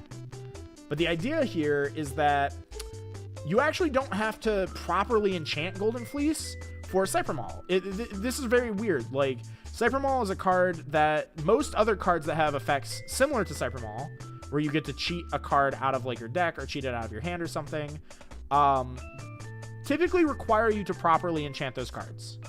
Cypermaul does not. So, Cypermaul just says that you can cast Golden Fleece using spirits from your underworld. It doesn't matter if they're solar spirits or not. So you can cast Cypermaul on like an advanced game state to just put a mana bank on the field. So like if you have an Echolinks that got Gorgon's Gaze or something, or you have to like tempo out an Echolinks, you know, and just not use his effect, just use it as a beat stick, you can just play a Cypermaul next to it and then just equip like a Earth Golden Fleece and then just Nexus off and just start popping back row, for example. Or same thing with Kinlea, same idea.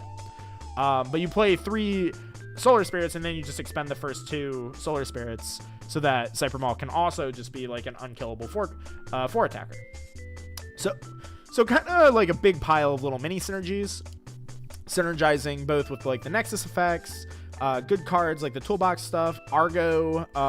So there's like Argo synergies going on here. And it just plays like every spirit color except for Ice and Lunar.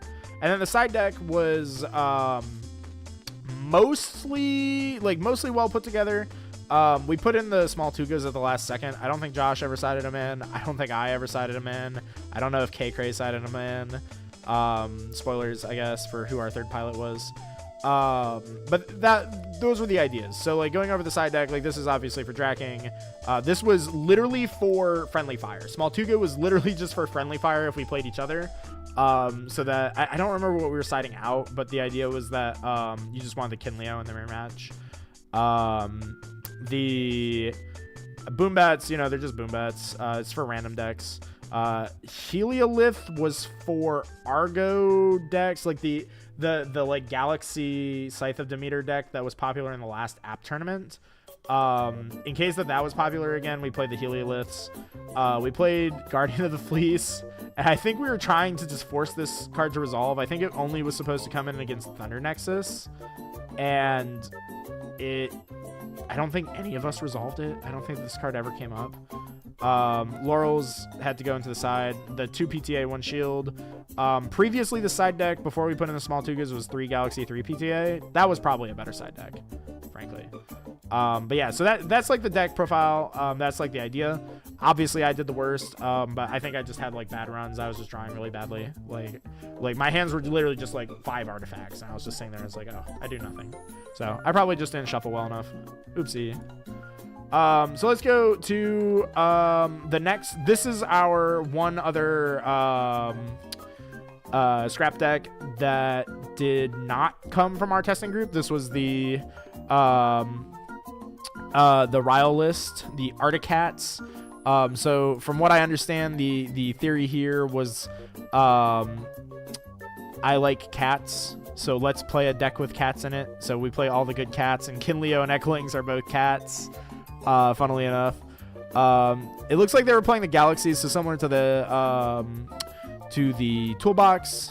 But like it really cool how like the same ideas came in. You know, like double Demeter, no Elichix, because we're playing the galaxies instead. But double Demeter, still on Scythe of Demeter, still on Necklace, still on Argo, and still on Golden Fleece. Crazy, and like still even the same spirit math. Like, hold on, is that like identical spirit math? Oh, that's like scary similar.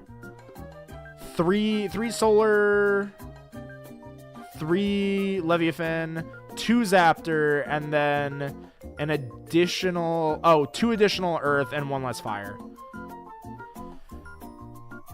A game versus Thunder, it would have ended on the spot. Josh, I don't know how that would have occurred. I'm not even gonna lie to you, bro.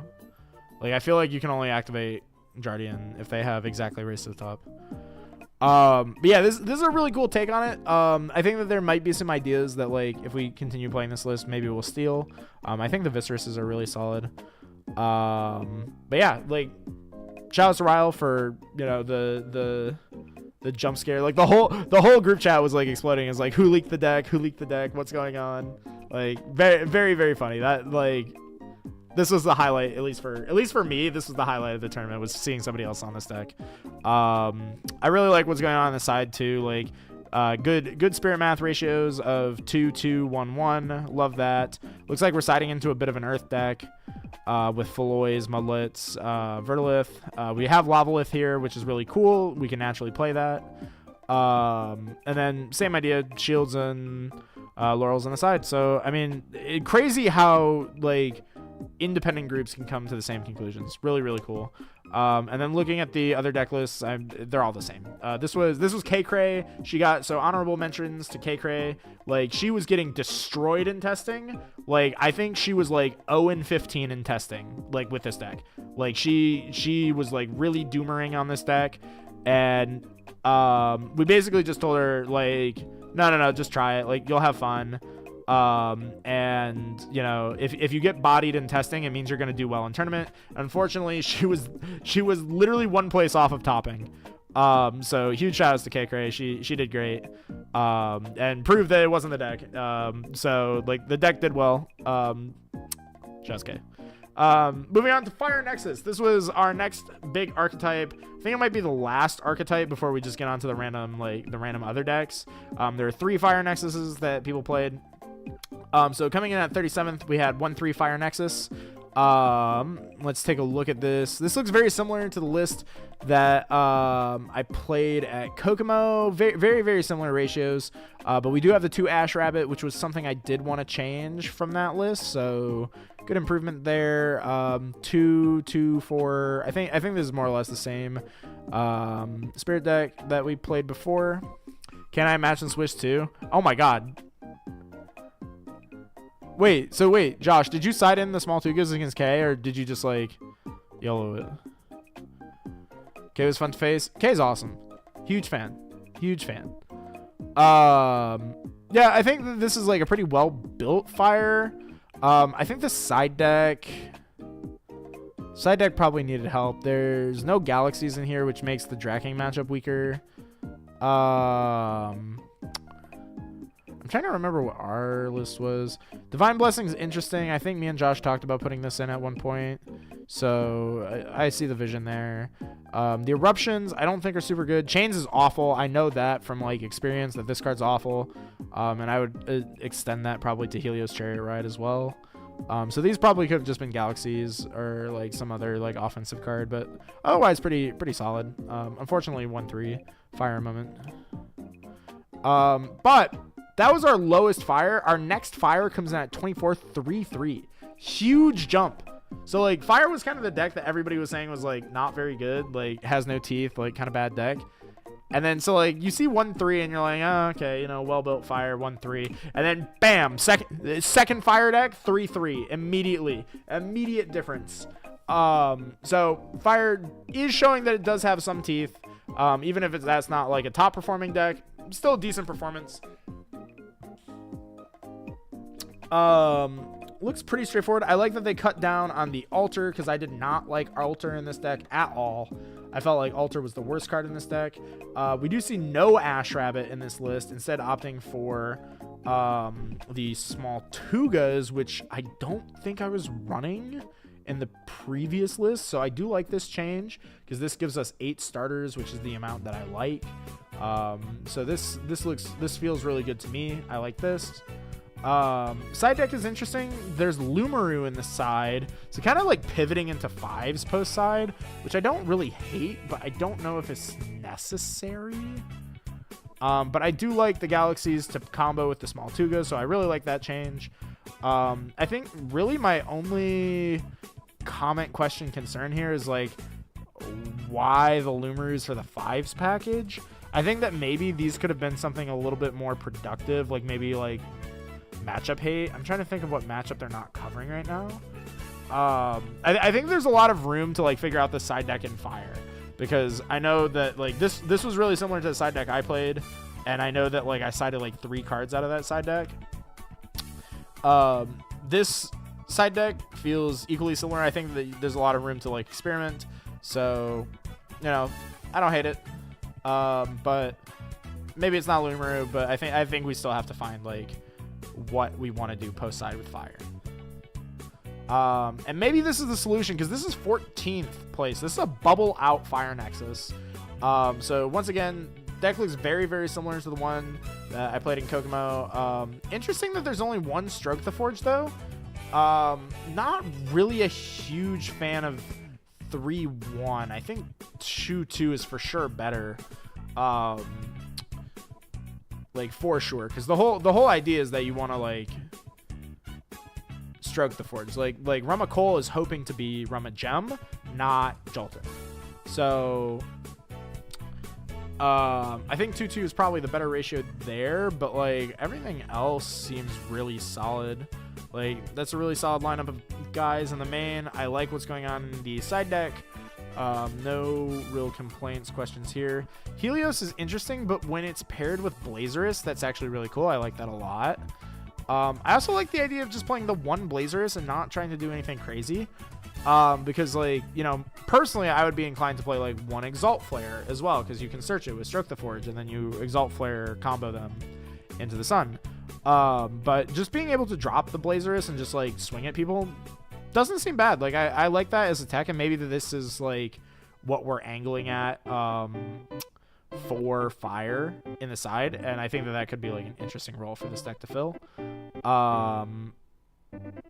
Maybe more Blazers though, like maybe like more than 1, like maybe 2. But yeah, like I like it. Good to see that fire is seeing play. Fortunately, it didn't top though. Those were the only 3.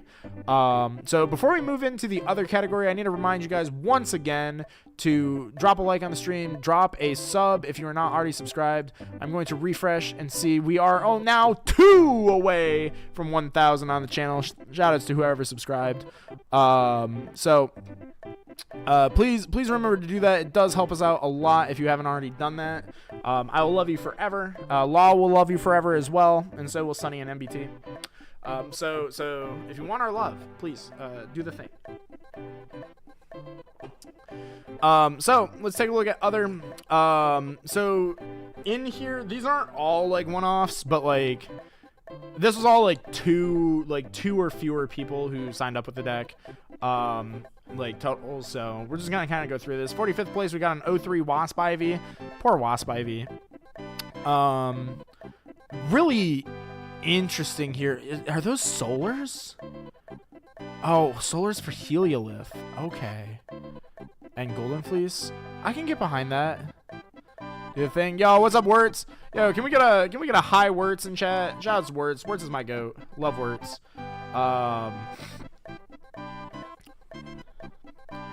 So I think that I don't know how to feel about this. Like I see in the side deck, it looks like we're siding into like Earth Nexus, and like we're leading Wasp Ivy.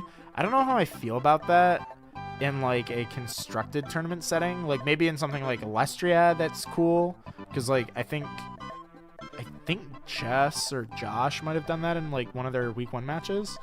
But like that's more like specific, I think. Because like you know what you're playing against in that format. So like I don't know.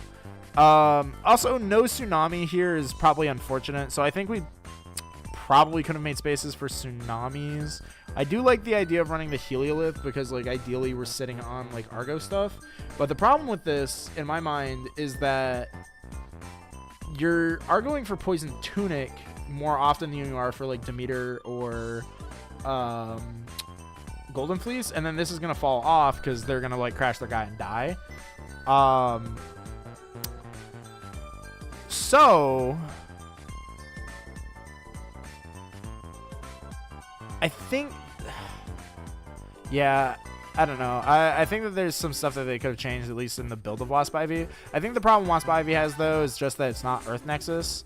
And, like, cutting the Equilinks in, like, an Earth deck does not feel great. Like, definitely does not feel great to ever do that.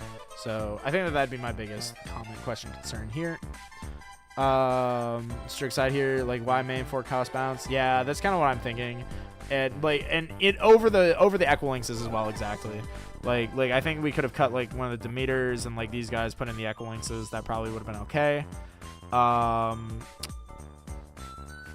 And then like at the very least you have like the Earth Nexus game plan. But sometimes I think the lesson to be taken away here is don't over focus on synergies. Probably like if we're gonna take a lesson away from this deck list, I think it's don't over focus on synergies, because then it leads you to taking like some of the best cards in the game and just like putting them in your side deck because you don't know what to do with them. This was Lex. She mained Helia. I see. Yeah. So the lesson here is don't cut Equilinks.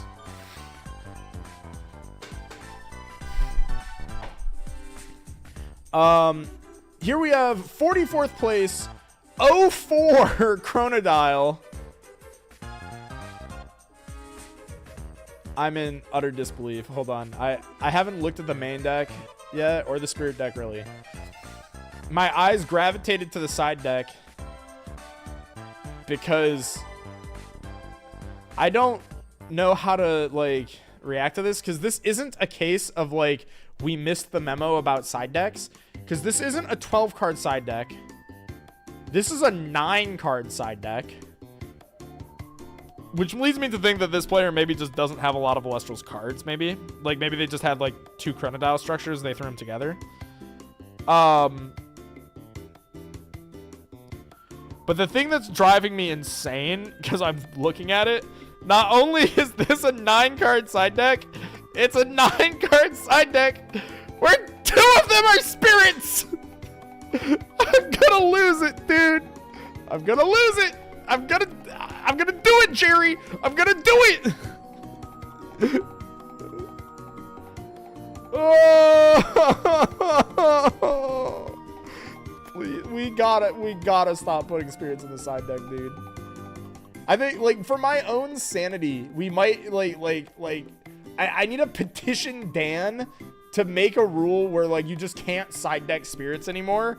Not because I think that that's a bad mechanic. Like I think you should be able to side spirits, but like, I'm just gonna lose it. Like, I can't handle this emotionally. Like, please stop hurting me like this. Please just put real cards in your side deck. Don't handicap yourself, man. Come on. Like, I want you to do well.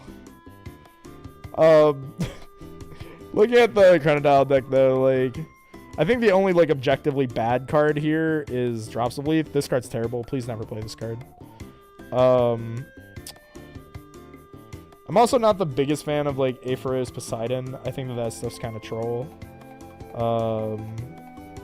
Though I do like Poseidon actually. So like I never posted it, but like in my head, there's like this Chronodile, like this theoretical Chronodile deck that exists, where it's just like turn 1 you play Plucky, you set back row, you search Poseidon, and then like turn 2 you play Poseidon Nexus, and then you just summon a Chronodile, and you just win like on the spot.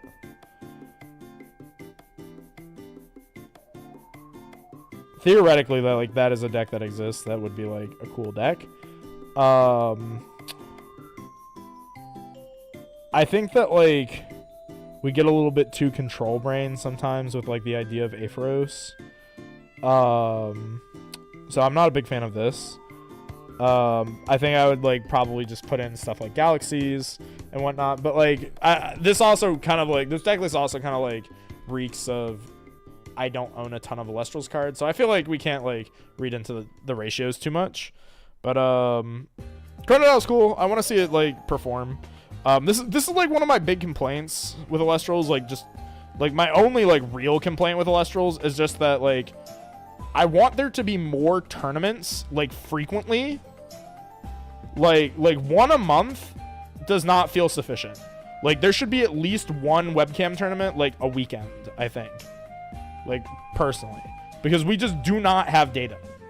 Like I think a lot of decks that like could do well just don't, we never see them because there's just not like enough opportunities for people to go and play. Because if you only get one tournament a month, you're just gonna play Earth Nexus or Thunder Nexus because that is the safest bet, and you don't want to wait another month because you wanted to innovate this month. So like I don't even think that they need to like have crazy prizing in these tournaments. Like I think that they could just run like more like low stakes tournaments, like that just have like $5 entry and like I don't know, like payout. I don't know. Clash incoming for data. I don't think that Clash incoming for data counts. I don't think that that's gonna count for data. Because ladder, so like you can't use like an in-game ladder to accurately measure a like metagame. Like it's not a good measure of a metagame, and this has been like repeated time and time again with every card game under the sun that has a ladder system. Because you know, like it prioritizes like fast wins and statistical wins rather than like efficient deck building and whatnot. So like for example, a great example of this actually is in Hearthstone. If you go to Hearthstone Replay or HS Replay, you can get information. You can get literal statistics on like what the best deck list in the game is based on like tens of thousands of matches reported every day. And the problem is those deck lists are never optimal. Ever. Like in a million years. Because like they might be the best deck list at like getting you to the top of ladder, but like you take it into a tournament and like there is no edge. There is no competitive edge, and like the tournament environment might have different rules than a ladder like rule set. Because like what is ladder going to be best of 3? Like best of 3 constructed with siding? Maybe not. But like even then, like with a meta, like with a tournament meta, you have to kind of like prepare for like what you think people are going to be on, you know, for the spice, blah blah blah, flavor of the week. In like a ladder, you can just queue with the same deck list you've been queuing for like 6 months and just like get a reasonably average results. So I think that we need more like paper play tournaments, because like the other thing too is like if you only can play Alestrals in paper once a month, if you don't have a physical tournament, like official tournament store, of which not many exist, like you don't really have a reason to go get the cards. Like, you can really believe in Alestrals and love Alestrals and want Alestrals, but, like, I think that a serious problem is that if I'm a new player coming to Alestrals and I, like, buy some cards, I don't know how much more I'm going to get into the game than, like, one starter deck if I only have one opportunity to play those cards per month. And if I can't even play in that one tournament, then why do I have those cards in the first place? Like I have to wait another month to even play those. And sometimes these formats are short, you know, like Frostfall was exactly like 2 tournaments long. Like there was like maybe 2, maybe 3 tournaments in the entirety of the Frostfall metagame. Daybreak, we're only like 3 tournaments deep, like 3-4 tournaments deep into the Daybreak metagame. And we're already, like, we already have the full set list for Moonrise. Like, the conversation's not even about Daybreak anymore. It's about Moonrise, and we're only like 3 or 4 tournaments deep. So I think that we do need more tournaments. I'm missing any crazy decks yet? Yo, what's up, Sausage? There was one crazy deck that was like bird up. It was like Vault Tempest, but it played like 20 birds because there was like Imperawatts and stuff in the side. That was the craziest deck that I saw so far. Yeah, that's kind of my little mini rant. Oh, speaking of crazy decks, we got Drat Summer again. Drat Summer made a comeback. This time, unfortunately, it went 0-3 drop. No 4-2 Drat Summer this time.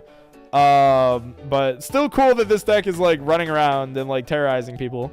We got Cerebral, 3 Dratagua, 3 Dratara, Corvishine Exaltus. Is that... I don't know what this thing is. This is a Heavy Storm chicken. 1 Lumaru, 1 Lustragon, 1 Porcutide, 2 Astrabbit. This feels heinous. Like, this should always be at 3. Oh my god, there's so many like random one-ofs. 1 Lockagon, 1 Foamy, double Edward. Absolutely psychotic, like, dude lineup. Absolutely psycho. And then like the rune lineup also like 2, 2, 2, 2, 3, 2 Poseidon, no Apollo in the main this time, which I think is probably a good thing. 1 Nectar of the Gods. I think that this is like maybe okay because we're on like so much healing, but again, like we already spoke about Nectar of the Gods. I don't think this card's optimal. Spirit deck does look good though. Side deck looks fine. I don't think we need this 3rd Zaptor, to be honest, because we're not playing that many Thunder cards to begin with.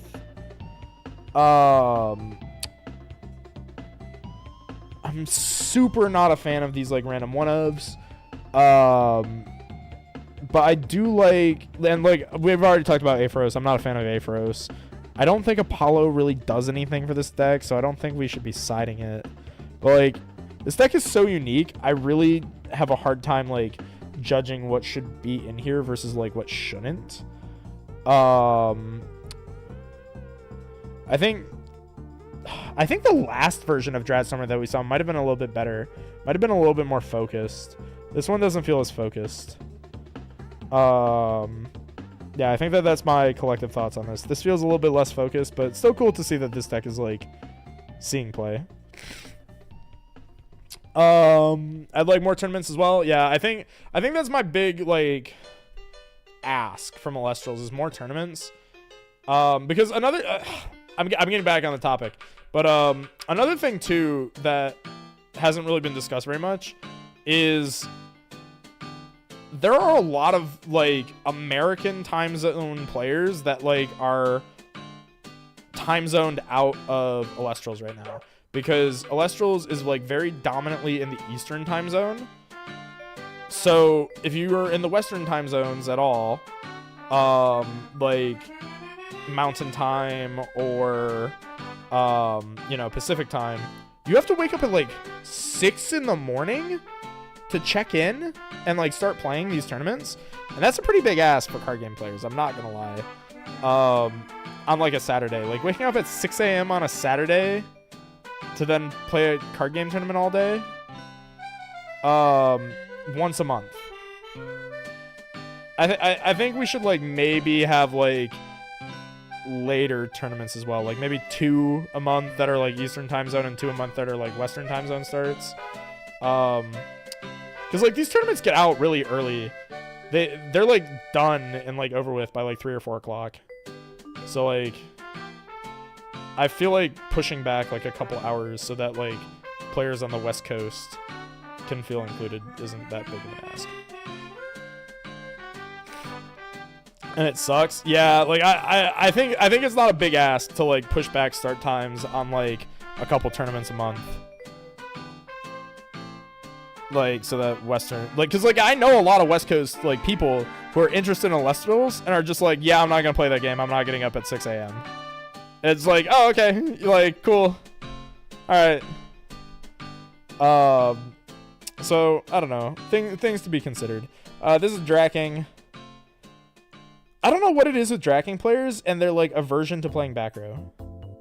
This is like a uniquely Dracking problem that I've noticed, is that Dracking tends to play really low back row counts.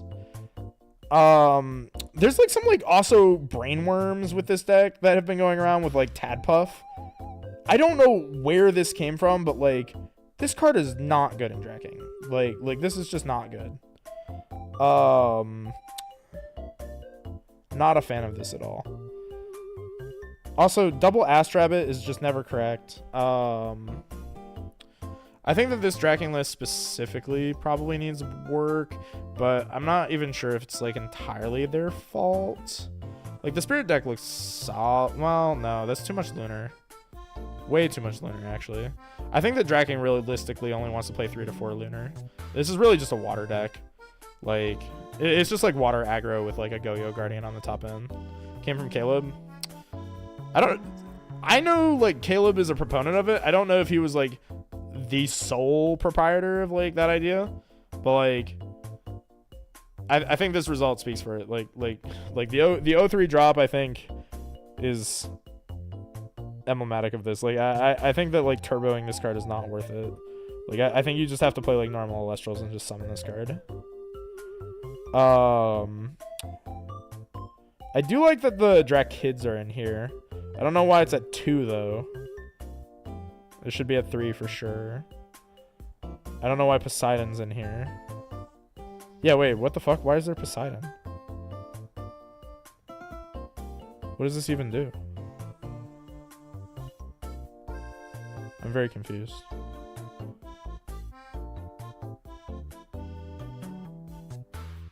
This list feels very confusing to me, I'm not gonna lie. I think the Veritaqua is cool though. Like I like this.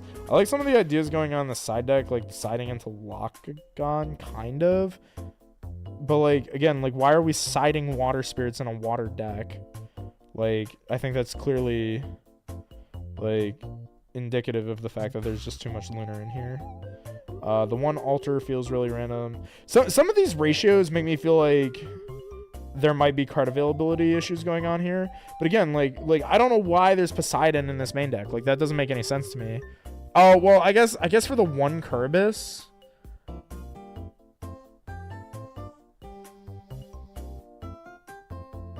I guess. Yeah, I guess I can see it for the one Kerberos. It just feels awkward to have like a card that's literally here for only Kerberos. I think if we're going to play Poseidon for Kerberos, we may as well just drop the Dracking altogether and just full summon Kerberos. Like, frankly. Because, like, that's at least a little bit more, like, self-cohesive. I don't know. I think that there's ideas here, but, like, something got burnt in the kitchen. But don't give up. Cool deck. Frost. Most successful Dracking deck I've seen was Balls to the Wall, Deep Draw, Aphoros version that would jump scare you every turn. That's really weird. The most successful one that I've seen has just been like standard 5s with Drackings in it. which was Trevor's list. That list actually felt really good. I think I lost to it actually. Like I think he beat me with it because it was just like really solid. Dragon is a very good best of 1 deck. Once you do best of 3, it just dies. I don't know if that's necessarily true, right? Because like you can just think of a best of 3 as just 3 best of 1s, right? I would push back against that like mindset, but I just don't think that like turboing the Draking is like that good. I think that's like a little bit too aggressive. Is the way to play it. Yeah, 5's Draking just feels correct. Because at least then you're just playing a competent deck that has like a top end. Except everyone's siding Galaxy. Yeah, because of Draking. Like you can't do anything about people playing cards to beat a deck that you choose to play. You know what I mean? Like you can't do anything about that. That doesn't mean anything. That doesn't mean you change how you play Draking. That means that other decks are changing how they have to play because your deck is so good. Which is awesome. You know, that's what you want to see. That would imply that your deck is good. So for 41st place, 1-3 Frost. So shout out to Morlith. Huge departure in success for Morlith. Going from every Morlith topping the last webcam tournament to now the only Morlith going 1-3 drop. Real one's main deck, Galaxy, and everything. True. I'm a big fan of Galaxy and just like literally everything. I think that card's awesome.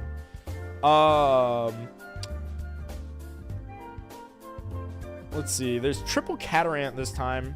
Not sure if I'm the biggest fan of that. I don't remember what Catarant was for. It had like a specific matchup, like a specific matchup like application previously, and I don't now remember what that was. But I don't think maining 3 of it was like particularly necessary. 1 Pulsar is interesting. I don't know if I agree with that, but it's interesting. 3 Narpoon, sure. Double Boombat in main is interesting, considering that there's no Earthquake. And I'm positive we could have fit it in here because we made space for a Lavalith in the main deck.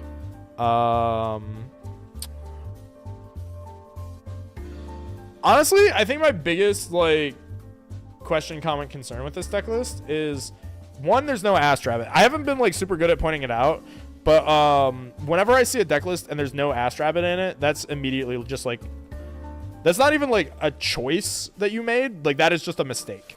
Like if your deck does not have 3 Ass Rabbit in it, you have made a mistake. So I think that is like a frame 1 comment we can make on this. The rest of it just seems like fine. Like I'm not like opposed to the Morlith idea. I think it's a cool deck. I think the Nog's actually like, I've been saying that Nog not that great, but I think that this is the one deck that does want to play Nog, so I think playing it's fine here. 3 Nog though, maybe down to 2, just so that you can fit in more, like you can fit in those shields in the main deck, because you want to run at least, I think every deck should be on between 11 and 14 back row, so like if you're not, that's probably a construction mistake. So maybe the Pulsar and a Nog could have been those 2 shields. Really interesting that they're on Race to the Top in the side with no Olympus or Jolton. I do understand that logic though, just playing Race to the Top versus Thunder, because like they're gonna activate their own Olympus. Race to the Top you race to the top them back. Slight issue though, it's also a brick if they just never put it on the field. Also, we're only playing 1 Zaptor, so like I think we probably could have just played the Boombats instead and like maybe just ran Earthquake. I don't know. Stuff to be considered here. But I like Morlith as a deck. Unfortunately 1-3, but I would keep trying with it. Don't give up. This is the type of shit that I mean. Like, I gotta go back to my, like, I wish we had more tournaments thing. Because, like, let's put ourselves in the shoe of this player for a minute, right? Let's say this was their first time ever playing Frost. And they make some mistakes in their deck building, right? But after they play 4 rounds, they're like, okay, I get it. I know what I want to do with my deck now. They have to wait a full month before they can try something new and improve. And it makes the rate of improvement for players, like, really slow. And by the time that next tournament comes around, they might not even be passionate enough about this deck to try and improve it. So then the next time they enter a tournament, it's their first time playing a different deck, and they make a bunch of mistakes again, and so on and so forth. And then they just get trapped in a cycle of, like, never improving, and then they quit the game because they didn't have a chance to improve, and they just felt like, oh, this game's hard, I'm bad, whatever. Negative thought cycle, blah, blah, blah, blah. Aren't you mad about the Morphrost ratios? Oh, what's the ratios? 2 Lycan. Oh. Where's the Abomination? Did we forget a bomb? I'm not even gonna lie. My brain just, like, auto-filled in the bomb somewhere. Because, like, I think 2-2-1 is probably fine. Or, like preferably it would be 3-2-1. But, like, 2-2-1 is probably fine. But there's no bomb, so it's just 2-2. Which is unfortunate. Yeah, I don't like that.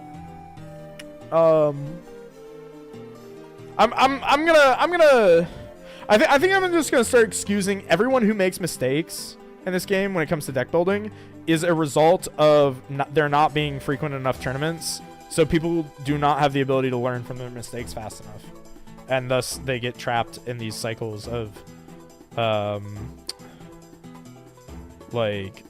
improper deck building.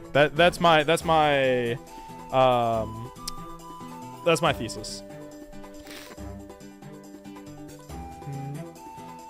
Asking where Terror? I think Terror is awful. I'm not gonna lie. Like Terror is a 2/3.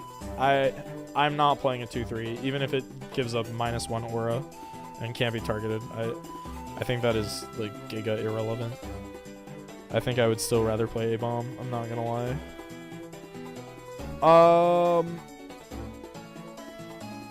This is another Wasp Ivy. This is 1/3 Wasp Ivy. So there were 2 Wasp Ivies that entered this tournament. This is the other one. This one also did not do very well. I think that is just more reinforcement of the previous sentiment that Wasp Ivy, while really cool, is still just worse than playing standard Earth. Also, there might be some, like, contributing factors, like, you know, quirks with the deck list. Like, this one's on 3 Filloy Forest. Not really sure why. 1 Argo. Probably incorrect, considering we're playing Wasp Ivy. Main deck Dense Fog, again, probably incorrect. 4 Spirits in the side, which I don't have to repeat it. Also, Bag of Winds over Golden Fleece. Oh, Bag of Winds in addition to Golden Fleece. Alright, Wirtz is in chat, so Wirtz, please let me know. Is there a single card in the game that Bag of Winds protects Wasp Ivy against that Golden Fleece does not? Because I've like tried to understand this from, like, building the Wasp Ivy perspective. How like what are you playing Bag of Winds for that Golden Fleece just does not already protect you against? There should be more mid-level tournaments between locals and the once-a-month webcams. Yeah, like, that's kind of what I was saying, but, like, the double Cryoblast exactly. I see. Yeah, so we should just not be playing Bag of Winds. Heard. Yeah, at Law's points, I kind of agree. I don't think that it should be that there should be more mid-level events. I think that just, like, the webcam tourneys are already mid-tier events. I don't think that they are a truly premier Elestrals tournament, because I don't think that as a community we are at the point of having truly premier Elestrals tournaments yet. the community for Alestrals is still pretty small. Like, these are only like 50 player tournaments with like wide skill gaps. So like over a 6-round tournament, you know, you could play against like 4 Alestronauts and like 2 Yu-Gi-Oh! World competitors, right? Like you could do that, or you could play against a bunch of people who have played Alestrals a handful of times in their life, and like maybe 1 or 2 established players in the community. So there's like a huge variance on like what a tournament experience could be.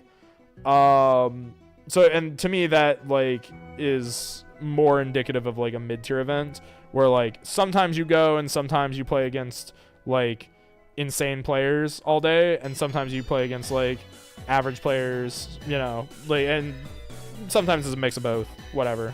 Whereas like when I think of premier events, like you might play against average players for the first few rounds, but after like the first couple rounds, it's insane players for like the entire weekend. So I think Alestrals just needs more events in general. I think that maybe the philosophy just needs to be the stakes don't need to be so high. Like it doesn't need to have like crazy prizing. Like it can just be like these are just tournaments. Like you're just playing in tournaments. Like we don't need 20 judges on staff for like a 40 player tournament. Like, you know, we could get away with like 1 or 2 judges. Because like I think at the end of the day people just want to play Alestrals. And like I think that like maybe having 1 or 2 tournaments that like we consider like a higher caliber and like put like better prizing on and like more judges and more like strictness, whatever. But I think like having more of like literally the same tournament, just like with less attention on it, you know, I think would be my preference. So we'll get there. I don't really like the response of we'll get there. I think that like this should happen like immediately, like frankly. Like I don't see why like we couldn't just run a tournament like every weekend, like right now with where we're at, frankly. There's supposed to be a change in the pricing system coming soon. That's cool. That's exciting.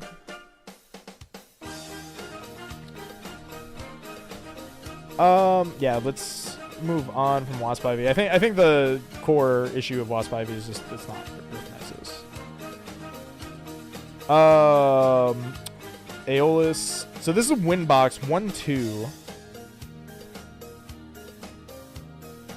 3-2-2.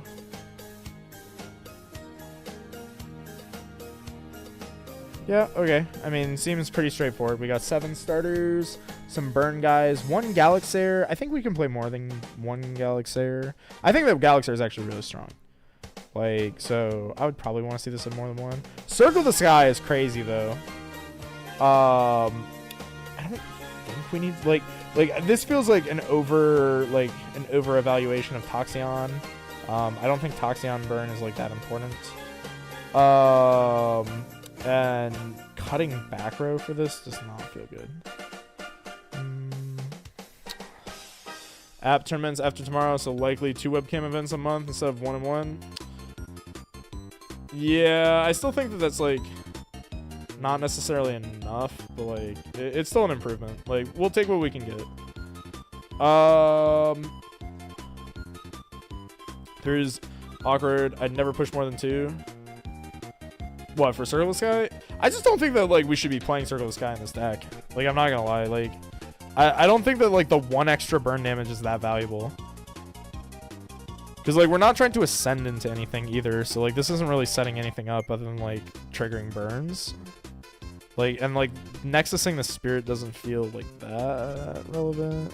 I don't know. I'm not the biggest fan of Circle of the Sky, but it is cool. Like I like the card, just maybe not in this deck.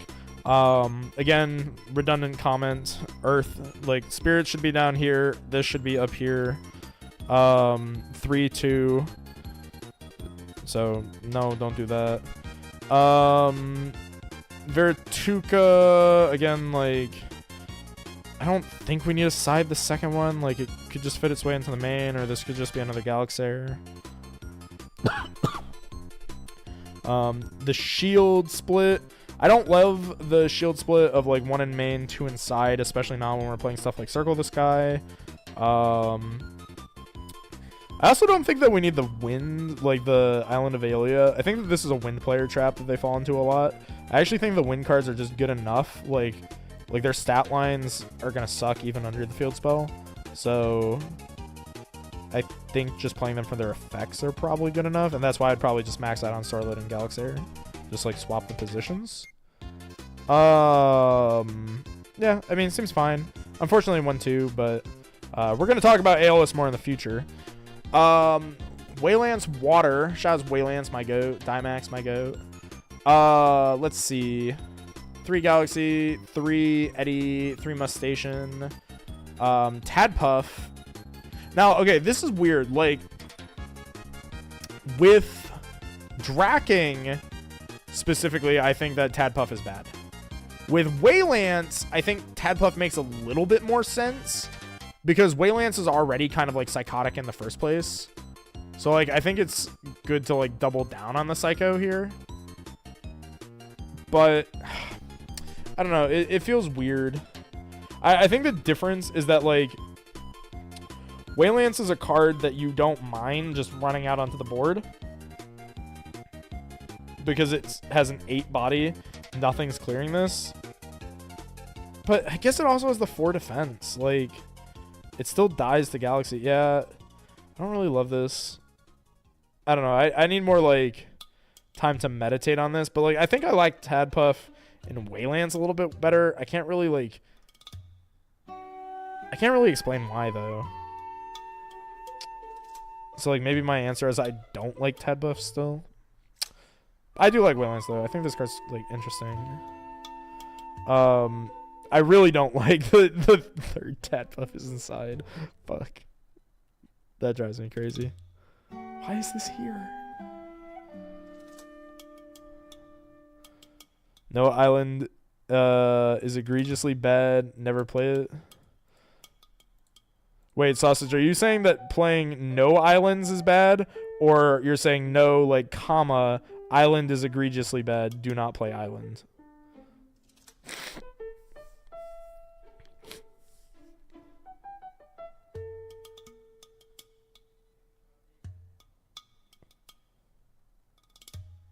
Oh no, this is interesting. I gotta change the music. This is too slow tempo. I can't, like, think with the low tempo.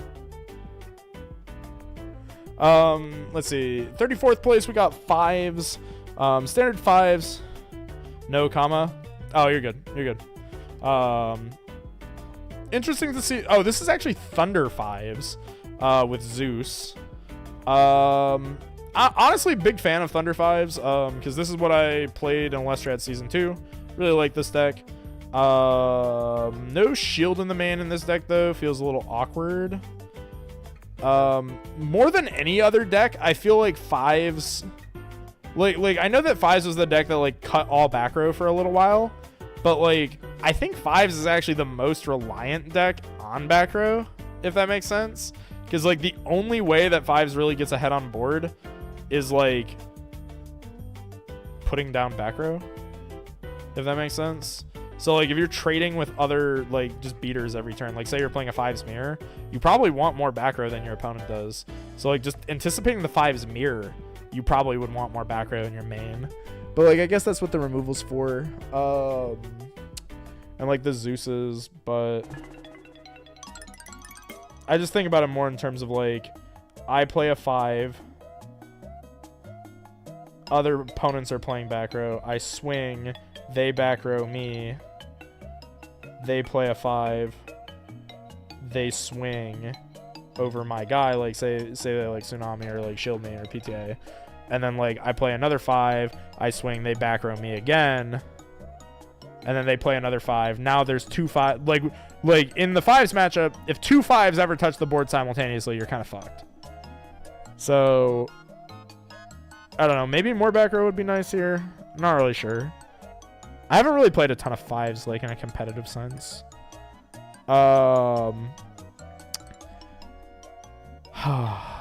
This hurts my heart. 2/4 solar. I think this might have been the only solar in the tournament. I wasn't there to buff up the solar player count. I played something that wasn't solar, so I wasn't there to buff up my goat. Oh, this hurts. Let's take a look at where are the water spirits. I'm already so ill. Where the fuck are my water spirits? There's no water spirits. I love how there's like somehow the introduction of Argo to the metagame has like created this weird like a trend that I'm noticing is like while Argo is on the rise, Tsunami is definitely on a decline. And it's like we're under the assumption that Argo like replaces Tsunami, but I don't think that that's the case. I really can't wait to get to the top cut decks because like I think that like Tsunami is going to be everywhere in the top cut decks. And I think that that's probably like going to be one of the big differentiators. Taking a look at this, we got 3 Rabbit, 3 Corvishine, 3 Exaltus, double Lumaru, triple Ascension. I mean, this is a pretty standard solar lineup. But again, you know, part of the issue with solar is just running too many Ascensions, or like the Ascensions, or not running enough guys. I'm sorry. Big issue with solar is not running enough guys.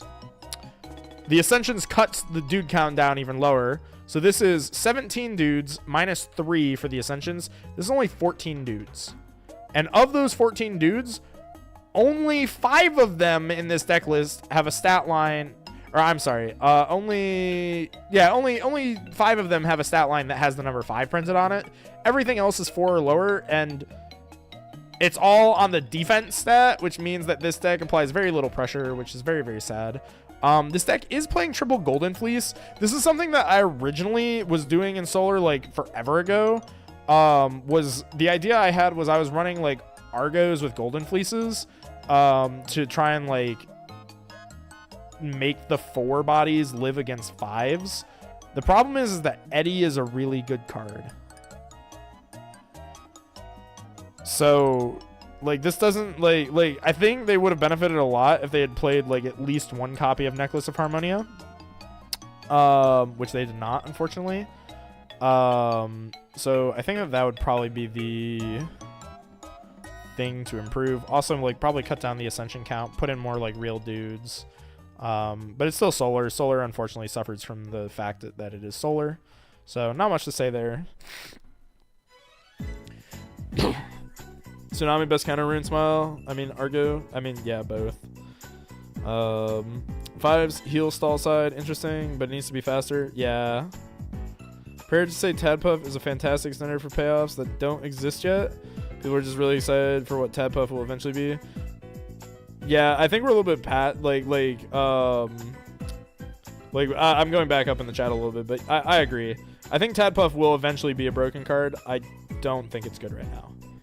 It's similar to how like in like I think to like Yu-Gi-Oh, for example, how like Skill Drain was like actively a bad card for like forever. Like Skill Drain was like actively just terrible until suddenly it was like one of the best cards in the game. Don't have Necklace Agony. Oh, okay. That makes sense. I think that's like another thing that we also have to keep in mind, but like we can always still give the analysis, the thoughts on like why decks can sometimes do well and sometimes do not well.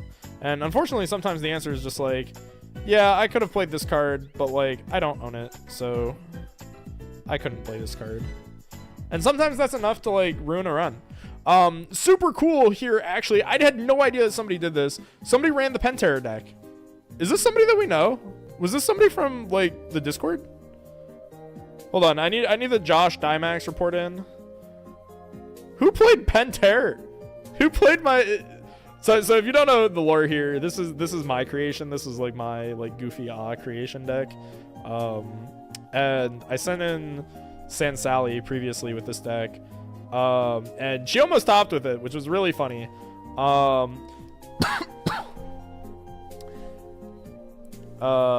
Pen proper with soul. No, but this is 15s. Like this isn't Penterror, this is 15s.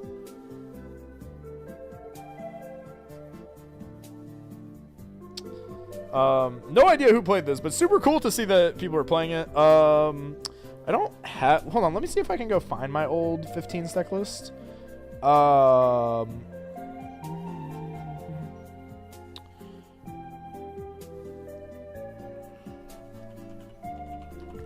Let me see if I can find it, because I think that this deck needs to be on like 20 something guys.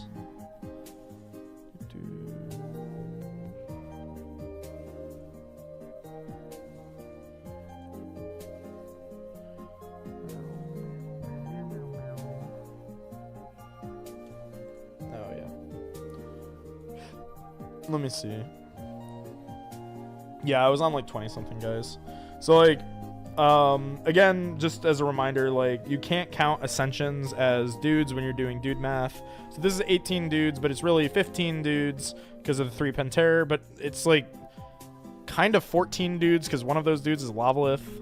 So like it's like 14 dudes, which is probably why it went 3-3. But like also on top of that, of those dudes, like 2 of them are Jataguas, which are do-nothing dudes. 2 of them are Quackles, which are kind of do-nothing dudes.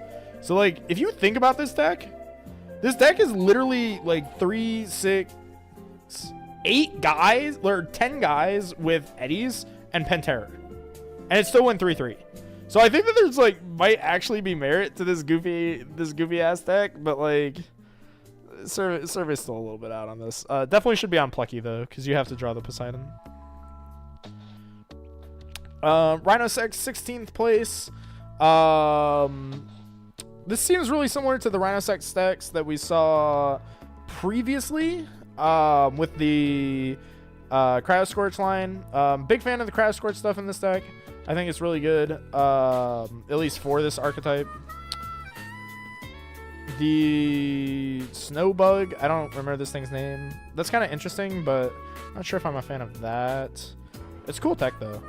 Like searchable removal off of an Harpoon. This seems really similar to the list that did well last time, but unfortunately it just didn't seem to perform this run. So sometimes you just have bad runs. But, we finally, all right, chat, lock in. It's finally time. We've hit top 8. There are 3 Earth Nexuses. Shout out's best deck, Earth. 1 5s, 1 Hurricane Nexus, 1 Pantera, 1 Scrap, and 1 Thunder. Lock in. This is going to be a wild ride. Top 8, we got Rat K, Earth Nexus. As we can see, so if you remember the conversation we had like an hour ago about Earth, I said that I really liked the list of Earth that was playing Edward in main. But there's only one in Swiss that played Eddie. Turns out, the first one that we see in Top Cut, main decking Eddie. Really big fan of that. Really love that. It's still pretty much copy-paste Earth, but the Eddies here do seem to be a difference maker. So, huge fan of this card. We see the Galaxies again being sided for Dracking. Makes sense. Third Mudlet inside is interesting. I think that there's merit for that, so makes sense. Boombats makes sense. I mean, this is just a good card. Cryoblast is also interesting because this card like has kind of fallen out of favor, but you know, just being able to slot it in, you know, never feels bad. Like when you have a deck that's like so like pretty much figured out, you can just afford to play shit like Cryoblast in your side deck. And I'm so happy that we are just mainboarding the Frost Spirit for this so that we can max out our side deck. Very well built list, it looks like. Also, I'm a huge fan of Feloys in the side. Because I'm not really a big fan of the field spells and anything other than like fire, solar, and thunder. So big fan of just siding the Feloys like in relevant matchups. The only thing I don't really like about this list is the third Demeter inside. That probably could have been Vertilith. Like, we could have probably cut the third Demeter and the third Feloy for, like, 2 Vertilith. And then this list, to me, perfection. But, very good list, so congrats to them. Chaz Rat King. And main feels correct to me. I agree. I think it does feel correct. Side end feel great. I feel like Cryoblast and Shield were the only things I really sided. Until top cut. I don't have Verd. Ah, there it is. Every single time I make the comment, I think we should have sided Verdolith in this Earth deck, the Earth player comes into chat and said, oh, I don't have it, sorry. Every single time. So, Earth players, buy Verdoliths. TCG player now a thing. Shout out to TCG player. Here we have another Earth Nexus, top 8. What in the hell is this? This is an Earth Nexus?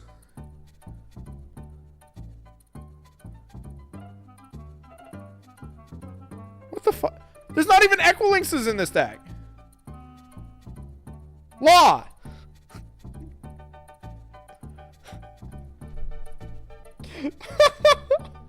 Alright, so maybe there wasn't 3 Earth Nexus that topped. This is 5s. I'm aware.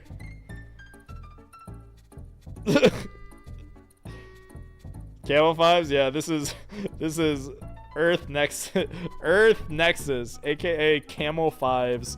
I heard about this deck during the run. I think it's really cool, the idea of just playing 5s, but then like having the camel to just like heal a ton. Because like the camel's a pretty good body. Like 3-4 like spider tank, that's not too bad. Especially when people are trying to play like smaller beater decks, like Wind, for example. I think that there's definitely merit there. Like Wind and Fire, like the camel can actually kind of fuck up their dudes, which is kind of cool.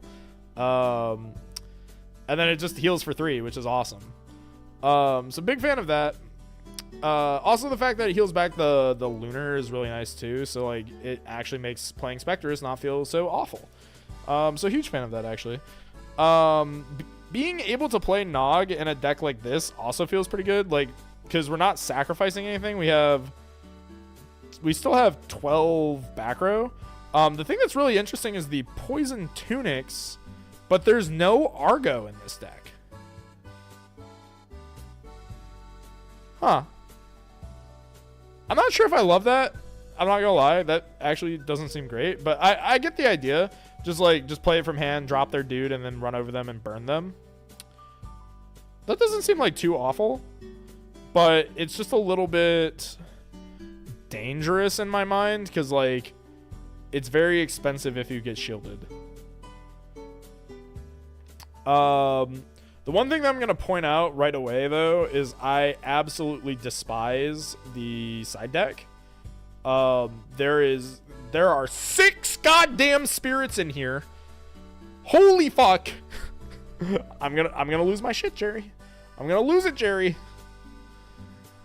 Rilo, you owe me a 5-page essay on why you love torturing people on the internet. Like, you owe me an essay on this. It is to be on my desk by tomorrow morning. I want a full written apology for the side deck. I do like, for the real cards that are in the side deck, I do like them. Like, I like Lavalith. It's a good card. With the exception of Mudslide, bad card. No comments here. Bad card. Can you explain why Mudslide is in this deck? Like, please.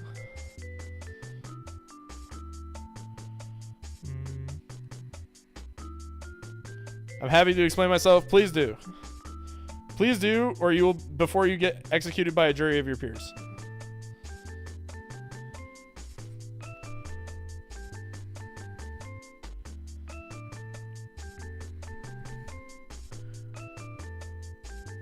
Mudslide is GOAT against Scrap. Rilo, did you know that Scrap existed before you entered this tournament?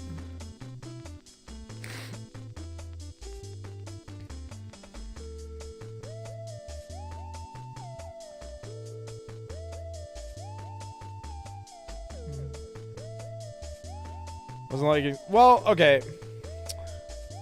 I guess some credit is that there wasn't Scrap, but there was that like Galaxy Artifact deck.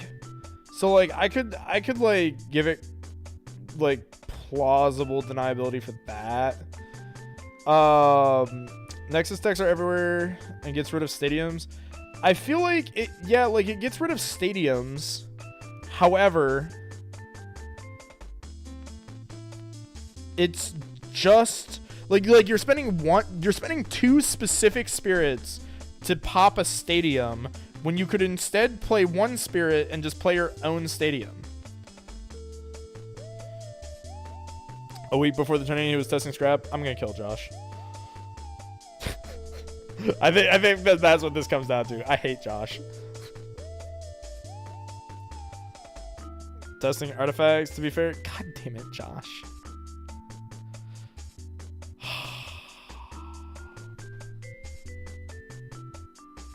I'm gonna kill him. I'm gonna kill him. Okay, that makes a little bit more sense. But I think at that point, like, we just play Thunderstorm.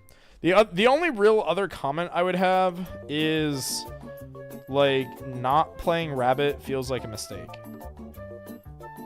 Frankly.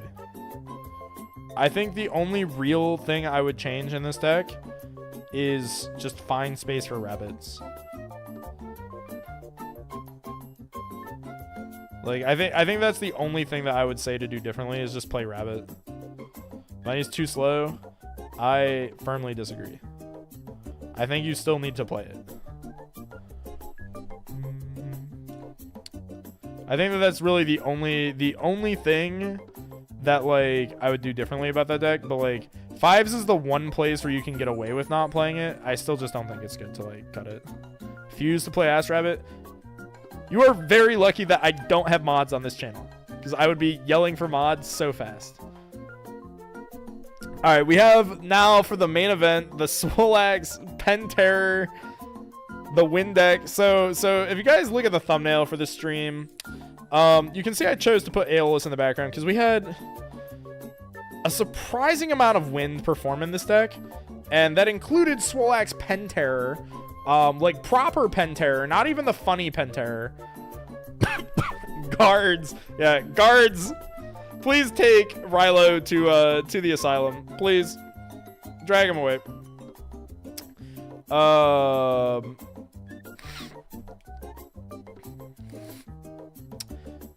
don't even know, like, where to begin with this. Like, I don't know why Swole played Pantera in the first place. 2, I'm shocked and appalled that it actually did well. But, like, Swole is also my goat, and I love Pantera, so, like, I'm glad to see it did well. I'm just so confused right now. But, like, hell yeah. I love this shit. I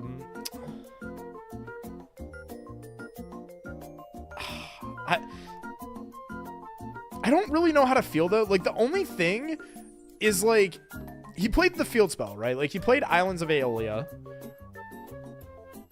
And we just previously established that Island is bad. However, I think in specifically Pen Terror, it's actually okay. Because in Pen Terror specifically, it makes Hydrake a 5, which makes Hydrake crash with a 5 and summon a 6, which can beat over another 5. Or it summons a 7, my bad. So I think in specifically Pen Terror, the Wind field spell is actually pretty good. Also, if we look at the Wind dudes that he's playing, they all get pretty big under the field spell, and if they don't, they all have, like, really good effects.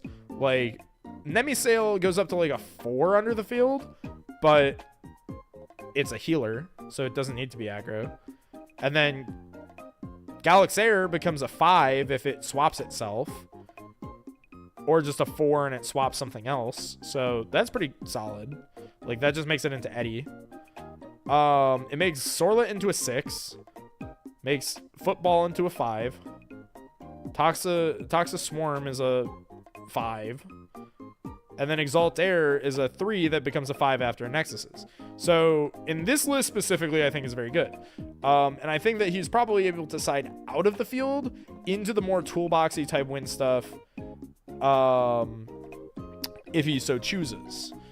What's super interesting is that there's no Tsunamis in this deck in the main, which means that there's only the one Leviathan to put under the Pen Terror, I presume. So like that's fine, but I'd probably still want Tsunami, right? Like maybe. Besides the extra water spirits though, that makes sense.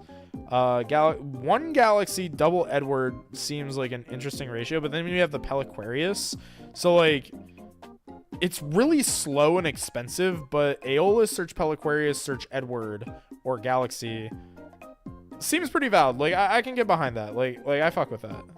That seems good. And then the Charon Zobel, you know, just draw cards if you crash your Hydrakes. Frankly, I don't really know what that's there for. I think it's there for the Earth matchup, where it's like you know that you're going to be getting 2 draws. But I don't ever see myself siding in Charon Zobel. So I don't really know why it's in the deck, frankly. 2 Nemisil is interesting. It's 3. The third one's on the side. But I think it makes sense. I don't think like you need specifically to be on like 3 of the healer. 3 Toxic Swarm, 1 Nemisil. I disagree. I think having the resources for yourself is infinitely better than taking away one of your opponent's resource. I think the 2 Nemisil would be preferred. 2/2 definitely seems better. And then siding into the other one for like the slower matchups. That makes sense. I like that. What's the only, like, I feel like there's something here that like I think the one like thing that feels awkward to me, unless he was blinding second, I feel like I would want like another Peliquarius or something just so that we have more starters. But you know what? I'm not gonna question it. Swallox my goat. 11 back. Yeah, ratios are solid. Fuck it, we ball. Okay, this time we actually have Earth Nexus. Top 8, another Earth Nexus. This time it's actually Earth Nexus and not actually 5s. No EQ seems a lot. Was he not playing EQ? No, he's playing EQ. Or are we talking about... Wait. What deck wasn't playing EQ? EQ. Yeah, no, everybody's playing EQ. So Earth Nexus, let's see how copy paste this is. Interesting that there's 3 Eddie in this main deck as well. So I think what we've learned is that every Earth Nexus that played Eddie did well. No real surprise there. Swole's list, Swole played Earthquake. So I don't know why you're saying that there's no Earthquake.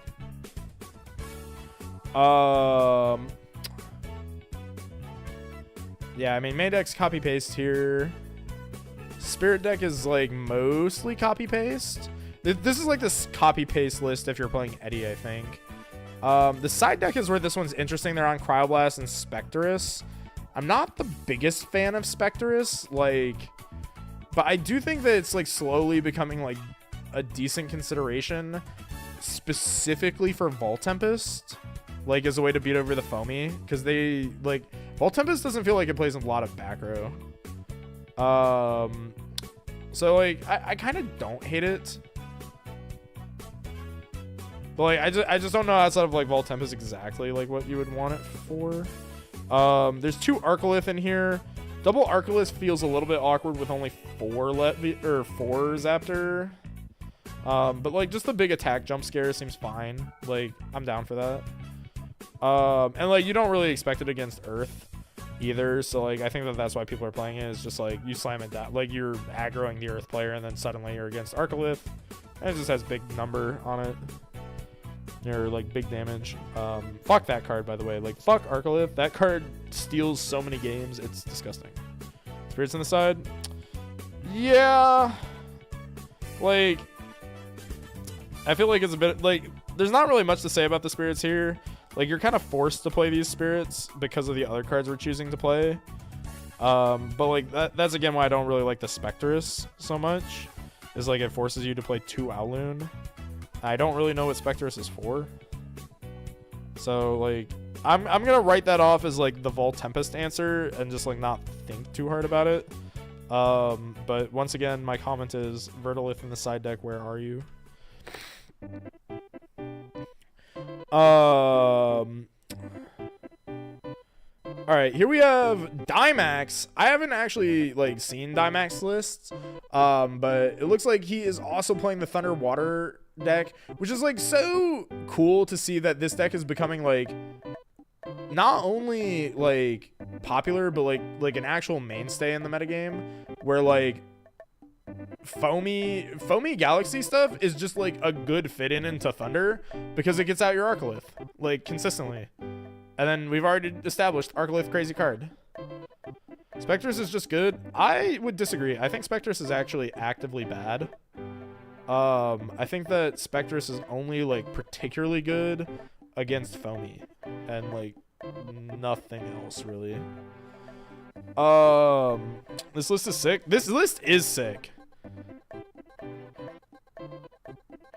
I think that the only thing I would want out of this deck list is more back row, but I think that it's fine. Cause like this is kind of like a 5s deck, but like the foamy is just turned into Arcolith, which is like Leroy Jenkins for 1 billion damage. Spectrus beats Galaxy? Yeah, but so does Gorgon's Gaze. I don't think that like playing Spectrus to beat over a Galaxy is like correct. Like Demeter also beats that. Like it makes no sense on Earth. It's kind of like an irrelevant argument. I'm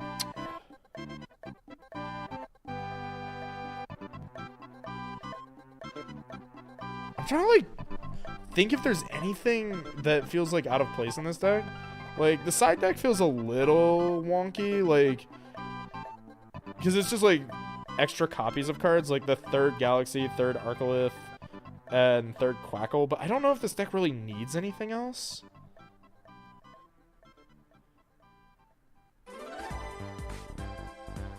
Like 1 Toxeon?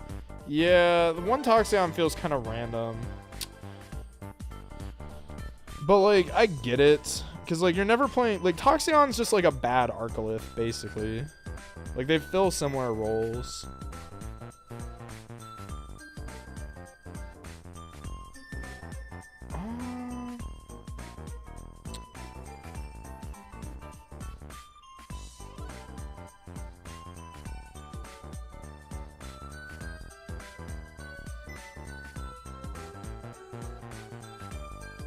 Yeah, I think other than the Toxeon, everything here seems fine. I think maybe we could have gotten away with like cutting the Toxeon, like maybe for like the 3rd Galaxy. Frankly, what I think it is Dimax just like didn't want to cut Toxeon completely, but like I think Toxeon just wasn't the like necessary for this deck. That's kind of where I think I'd be at. It's just like Toxeon wasn't really necessary. He just didn't want to cut it completely. Maybe in the future he could cut it. Play 3 Arcolith. I don't know if it's 3 Arcolith necessarily. It's probably just another rune. Or like another Quackle. Or Galaxy. I think what I would have done is probably like cut this Toxeon and like maybe an Edward. And then just like move 2 shield up to main. That's probably what I would have done differently. Just so that we have more back row. Or even just like, if you don't want to cut the Eddy, just cut the Toxeon for the 3rd Tsunami and just call it a day. That seems pretty solid.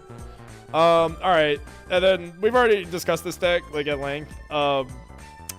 It's literally card for card the same list as everybody else in the test group. It was just Josh made top 4. But I think MBT said it best. Josh only made top 4 with Scrap. Therefore, I was correct. This deck is bad. If this deck was good, then Josh would have won the whole tournament. Therefore, Josh got top 4. That means this deck's bad. Don't play it. TLDR. Oh wait, hold on. Going back. Oh, no altar. Yeah, that is weird. That is what this is missing. Okay. We could have maybe found altar, but like like I'm gonna dodge the like scrap conversation. Sorry, Josh. Sorry, Josh. But I think that Alter is a psyop, like low key. I actually think Alter's bad. Like low key, I think Alter is actively bad. Like this idea has just been brewing in my head for a while, but like every single time that I have Alter, it feels awkward. Like I feel like every time I resolve awkward, or every time I resolve Alter, I was probably already winning that game anyway.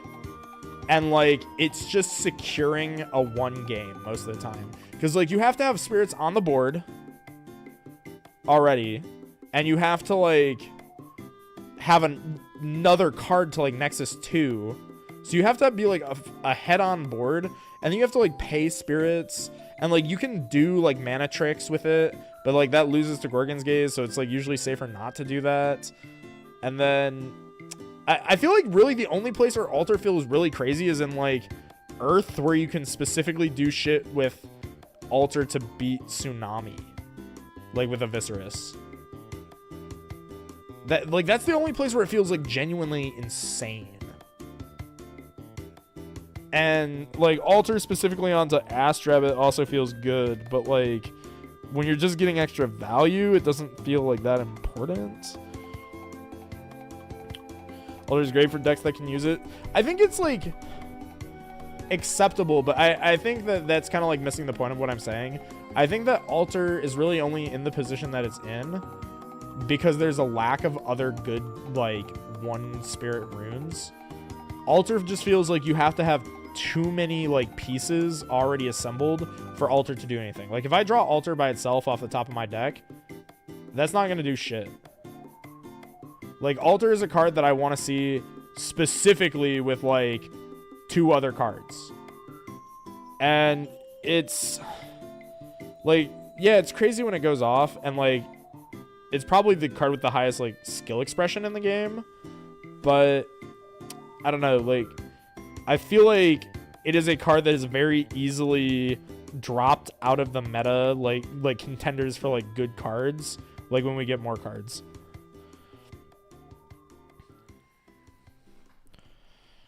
Because of the Windjin and Moonrise. I feel like I really want us to like be able to start testing Moonrise, and like this is where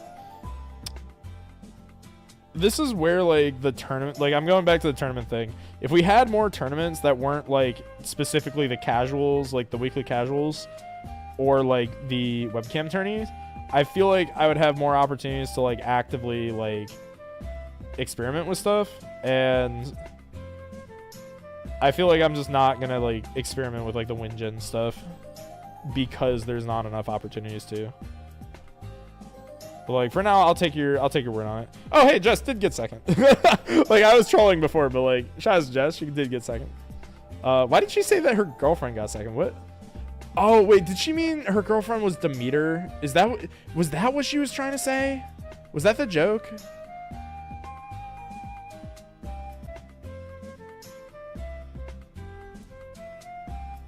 I think I like 2 or 3 hours later, I finally get what she was trying to say. But shout out to Jess, she got second. I think, was this her first webcam tourney? That's crazy. Jess is like terrifyingly good. Like having played against Jess, like she is insanely good, very strong player. But that was to be expected. This is pretty much copy paste Thunder. The one thing that I think is of note that's really cool is that there is only one Moss station in the main deck. And instead we're now on like the Rummajums, so pretty cool. We also see that she is playing the Thunder package in the side with the Quackles as well, the Vertiliths. So definitely got a nice little like time package going on there. Extra Zaptors for the Arcalus feel nice. See, now like this is a list where it feels like it makes sense to play extra Zaptors because we're playing a ton of extra Thunder cards. It's not like we're just playing like a couple Boombat, maybe a couple Thunderstorm. We're playing Arcoliths, we're playing Quackles, we're playing Boombads, we're playing Thunderstorms. Like, all of these cards could come in. Like, we could basically pivot to Thunder if we wanted to. Like, and so now it makes more sense to play, like, 7 Zaptors. So I like this. But, like, again, we just see, you know, the optimizations here from a player like Jess, and I love to see this. I love to see this. Very optimized looking deck list. It does play Verdalith, which is, you know, like, that's what we've been saying. Like, you play the Verdalith, it does well. Yeah, love this, but it's still just Earth, so kind of boring, but huge congrats. I think this is our first tournament too, so absolutely insane showing. And now for the kind of the psycho thing is the tournament was won in its entirety by Spicy. Shout outs to Sausage. With Hurricane Nexus is the name that I think Law gave it. I don't know if that's the one that you gave it. That's what it is in the slide deck.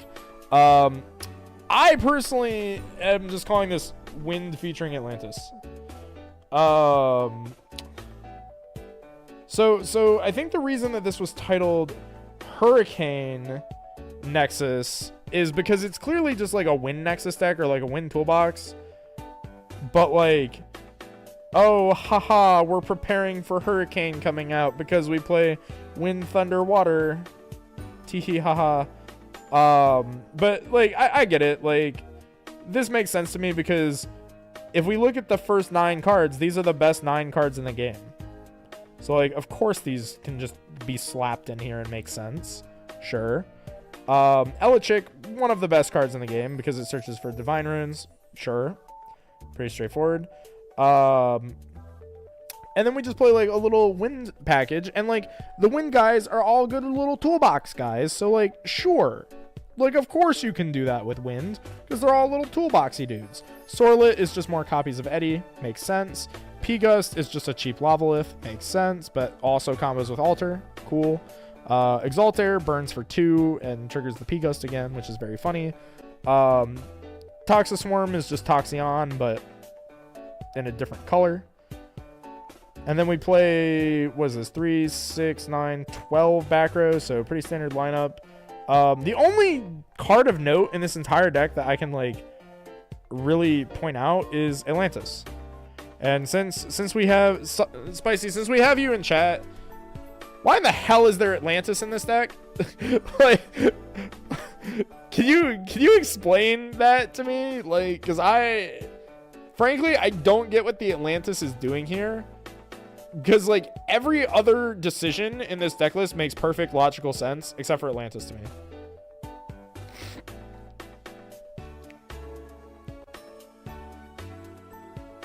So I feel like I have to just be missing, like, one thing.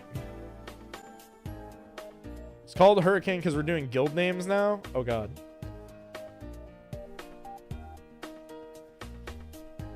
Zalter is the only card that felt bad. Yeah, I could see that, but I think just having it for, like, the burst damage is, like, acceptable. But, like, I can see why I would feel bad. I always feel like Exalter feels bad whenever I, like, have it. Atlantis makes perfect sense. Please expound on that, because no the fuck it doesn't.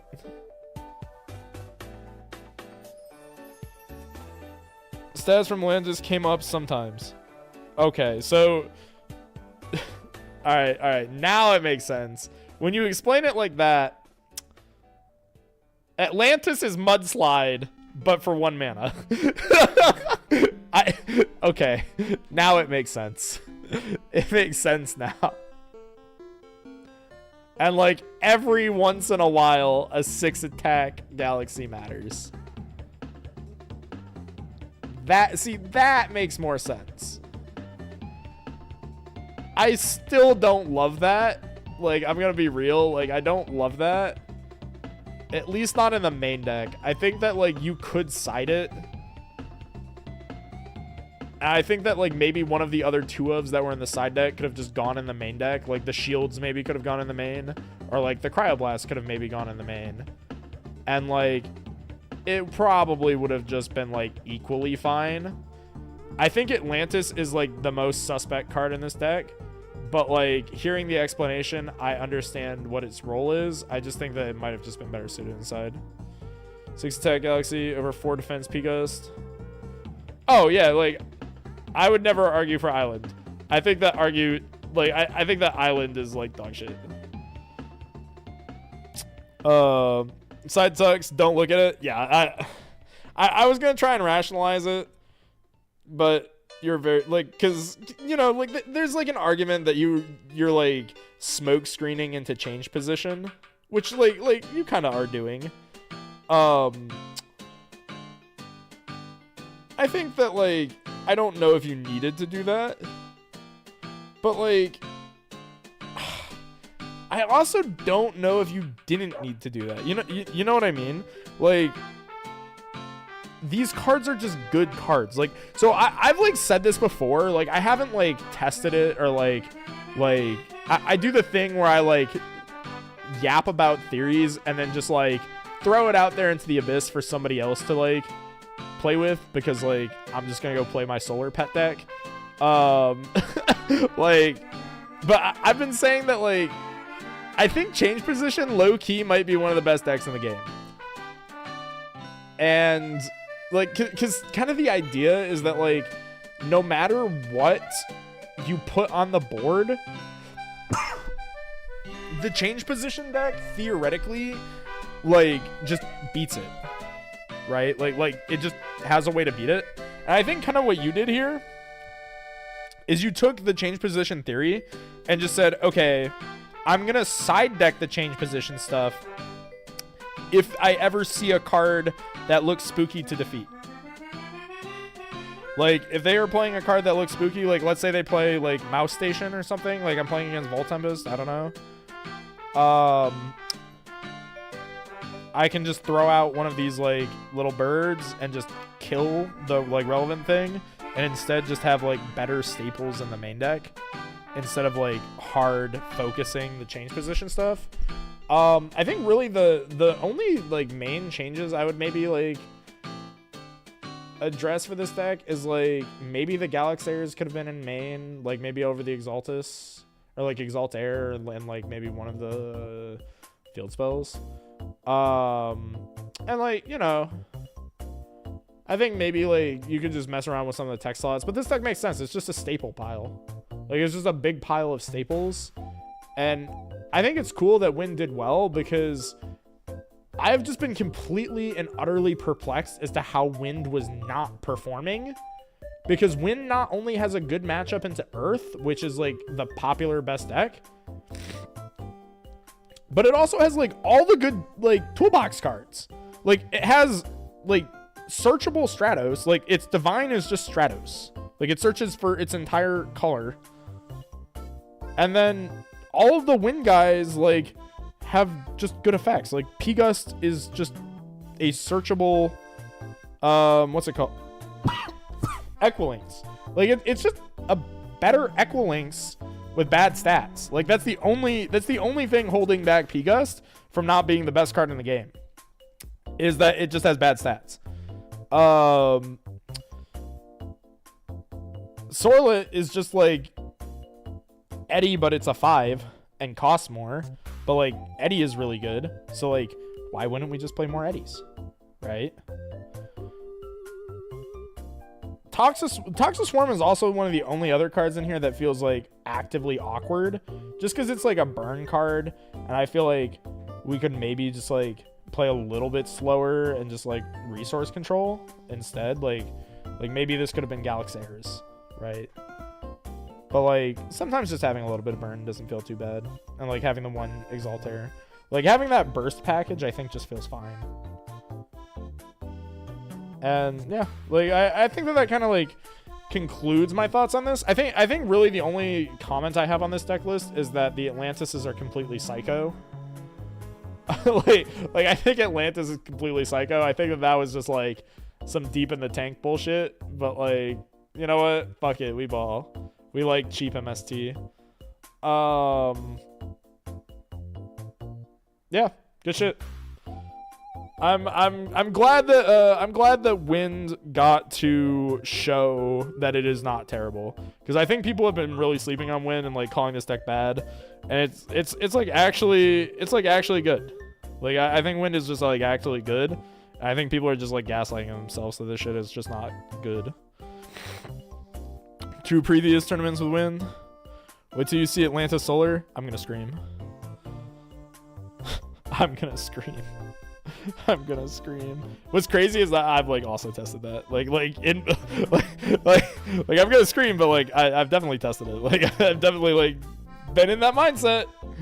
Oh, all right. Questions, comments, concerns. This is kind of the wrap up section. I think we've been yapping a little bit too long. I think you guys get the point. Win good. Fix your side decks. More tournaments. Please play 15 cards on your side. What are our other general notes? Earth always plays the same 40 cards, so like as soon as you see an Echolinks hit the board, you know exactly every card in your opponent's deck list.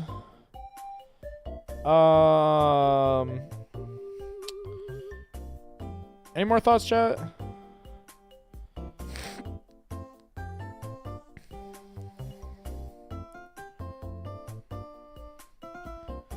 Thank you for the yap sass, Mr. Trishula TTV. Thank you, Slumpy.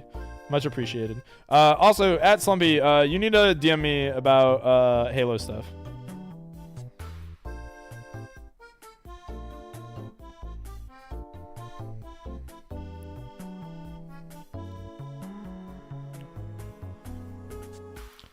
I remember when first started playing, I saw back row was cracked and Win was really good at dealing with it. I was always confused why Win wasn't seeing play.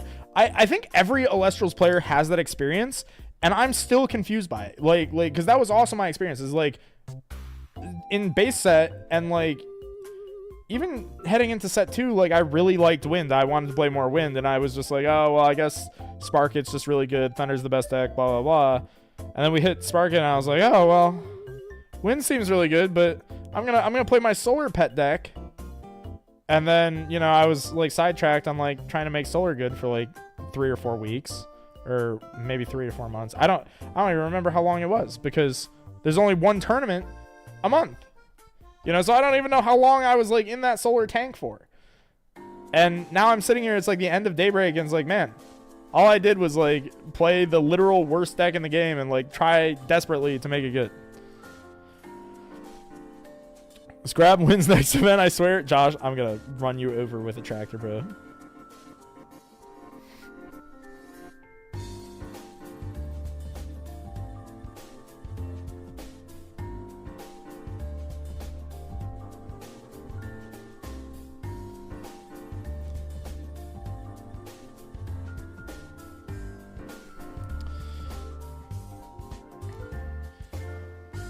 Oh.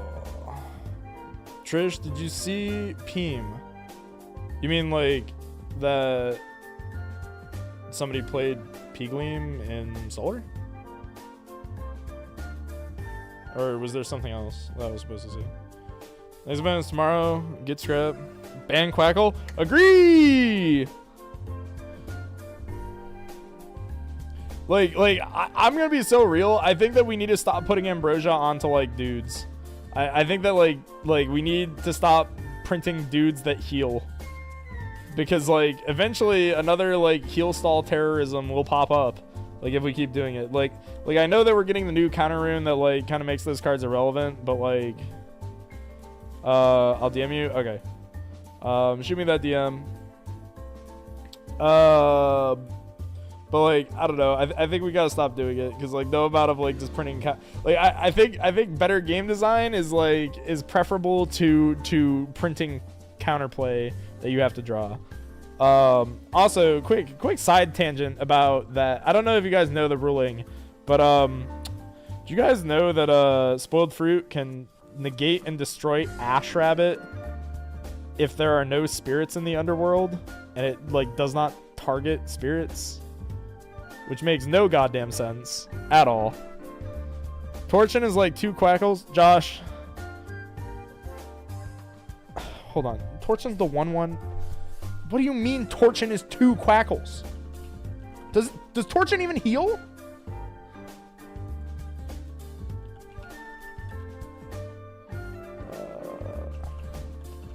Does it heal for like 1 or something?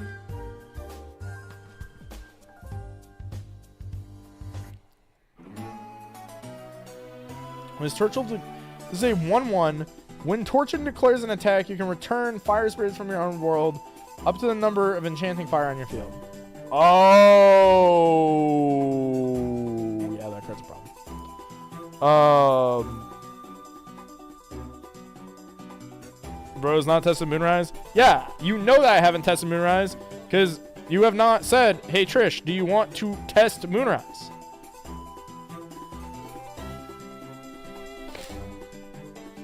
There's been no discussion of testing Moonrise in the group chat ever. Heals based on fires on field. Oh, okay, so Hephaestus is broken now is what I'm hearing. You put Hephaestus on the field, you search a mana bank, and then your Kinleo dies, and then suddenly you just like slam out Torchin, and then you heal like a more billion.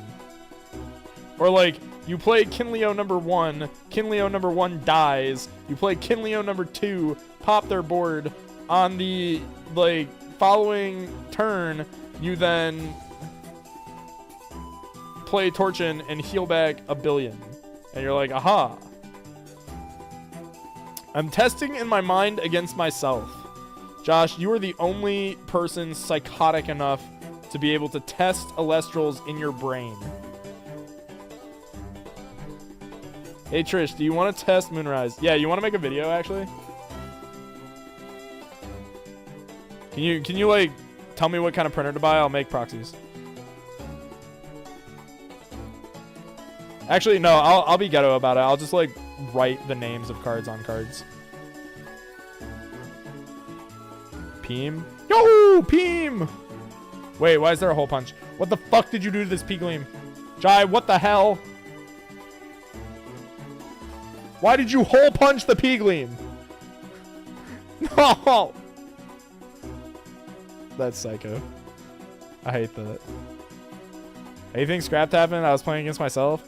Josh, that's some like Poly Aaron shit. So you're the solar guy. What are my thoughts on the solar support? It's actually really good. So like unironically, solar might be good. But I think the thing that's really standing in solar's way is not whether or not solar is good, but whether or not there are better options. I think that like genuinely the situation might be solar might be good now, but other decks might just be better.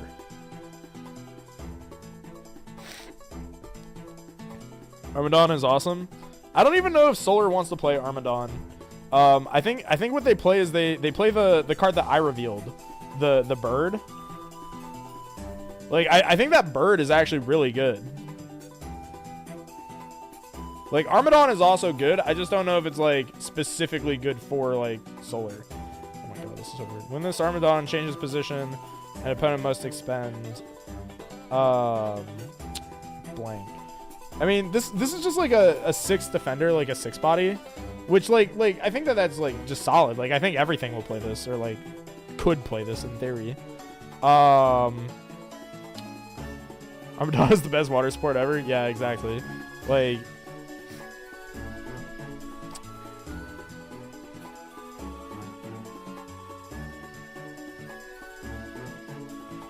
do nothing card, but might be played to get to Ascensions. I think it's that. I think it's also like a 5s counter. You know, like how are you supposed to reasonably play 5s if they can just like play a 6? Like unironically. Like, okay, the only out is Edward.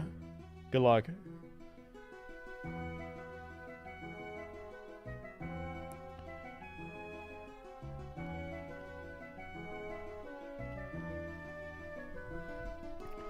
You're not on Foretell. I mean, what do you mean by Foretell? Do you mean the cows? I feel like you would want to play it in any version of Solar, because like every version of Solar is attempting to get into an Ascension.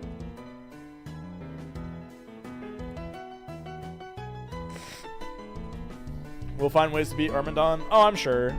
Like there's gonna be ways to beat it. I think Armadon's like a good card, but I think it just falls into the category of more like solar shit, where like you're just not putting up any pressure, so it doesn't end up mattering. Zeus or Demeter? Yeah, I think Zeus and Demeter are also like way too centralizing of cards.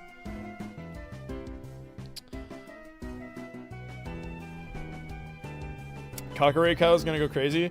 Yeah, like genuinely, I think like I'm so mad that like I spent all this money on like the Lustragon stuff, and now I'm like reading like Kakare and shit. I'm like, oh fuck, I think the cow build is like good now.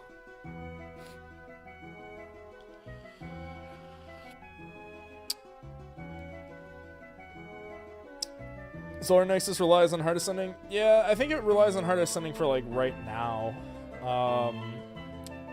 But I also think that that's kind of like okay because it's like a control deck. Because it's like kind of a cheated Ascension, like because if you get the Exaltus out like properly and like you stick it to the board, like you just search follow up and then as soon as it sticks for one turn, you just search the Ascension and then play it in the same turn.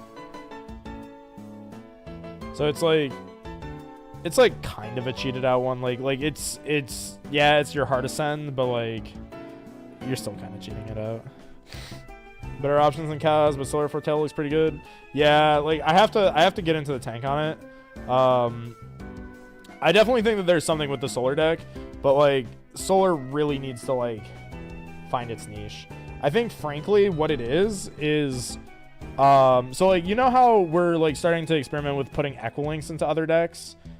I think that this is the start of like Kinleo popping up in other decks. Because I think that there's a reasonable, like, there's a world where we, like, just put fire and solar together. Because that's, like, a logical pairing. You put the sun with fire, you know, like it's, like, a logical pairing. And that might be what they're aiming for, is to, like, make these cards compatible. Because then you play, like, Kakare, and then, like, if you're already playing some fire, or, like, one fire, you could just put in Kinleos. And now, like, now you have a much better control engine. And, like, that's how you get your, like, battle. Wind Solar. Yeah, that's like the Jin stuff that I have to look into. Kinleo's searchable by Exaltus. Are you fucking shitting me? There is no way that Kinleo is also an ethereal. You are fucking shitting me. How did they make every good card in this game an ethereal? You're lying to me. Please, for the love of God, tell me that you're lying. I do not need to make this list longer. The list of good cards.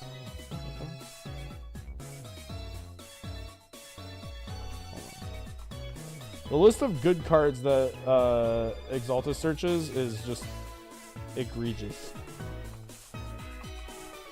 Like there's genuinely just like too many good cards that thing searches.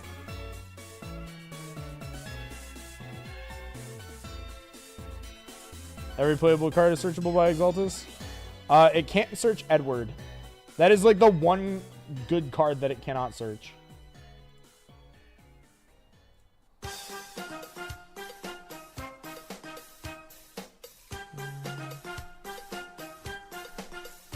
Hold on. We're gonna find this out live together. Class. Ethereal.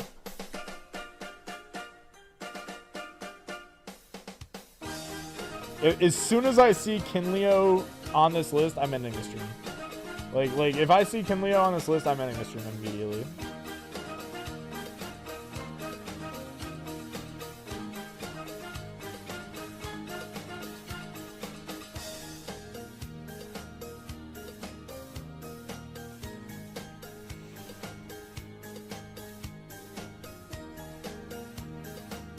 Well, there's the Kinleo. All right. This was fun. Thank you guys for joining us. It's time to go. Great stream, Trish. Great performance, Sausage. Congratulations again on your victory. Thank you for repping wins. I think the conclusion from this one, kind of a different conclusion than normal. It's not even about decks this time. Dan, I know you're probably listening, or somebody adjacent to Dan is listening. Give us more fucking tournaments.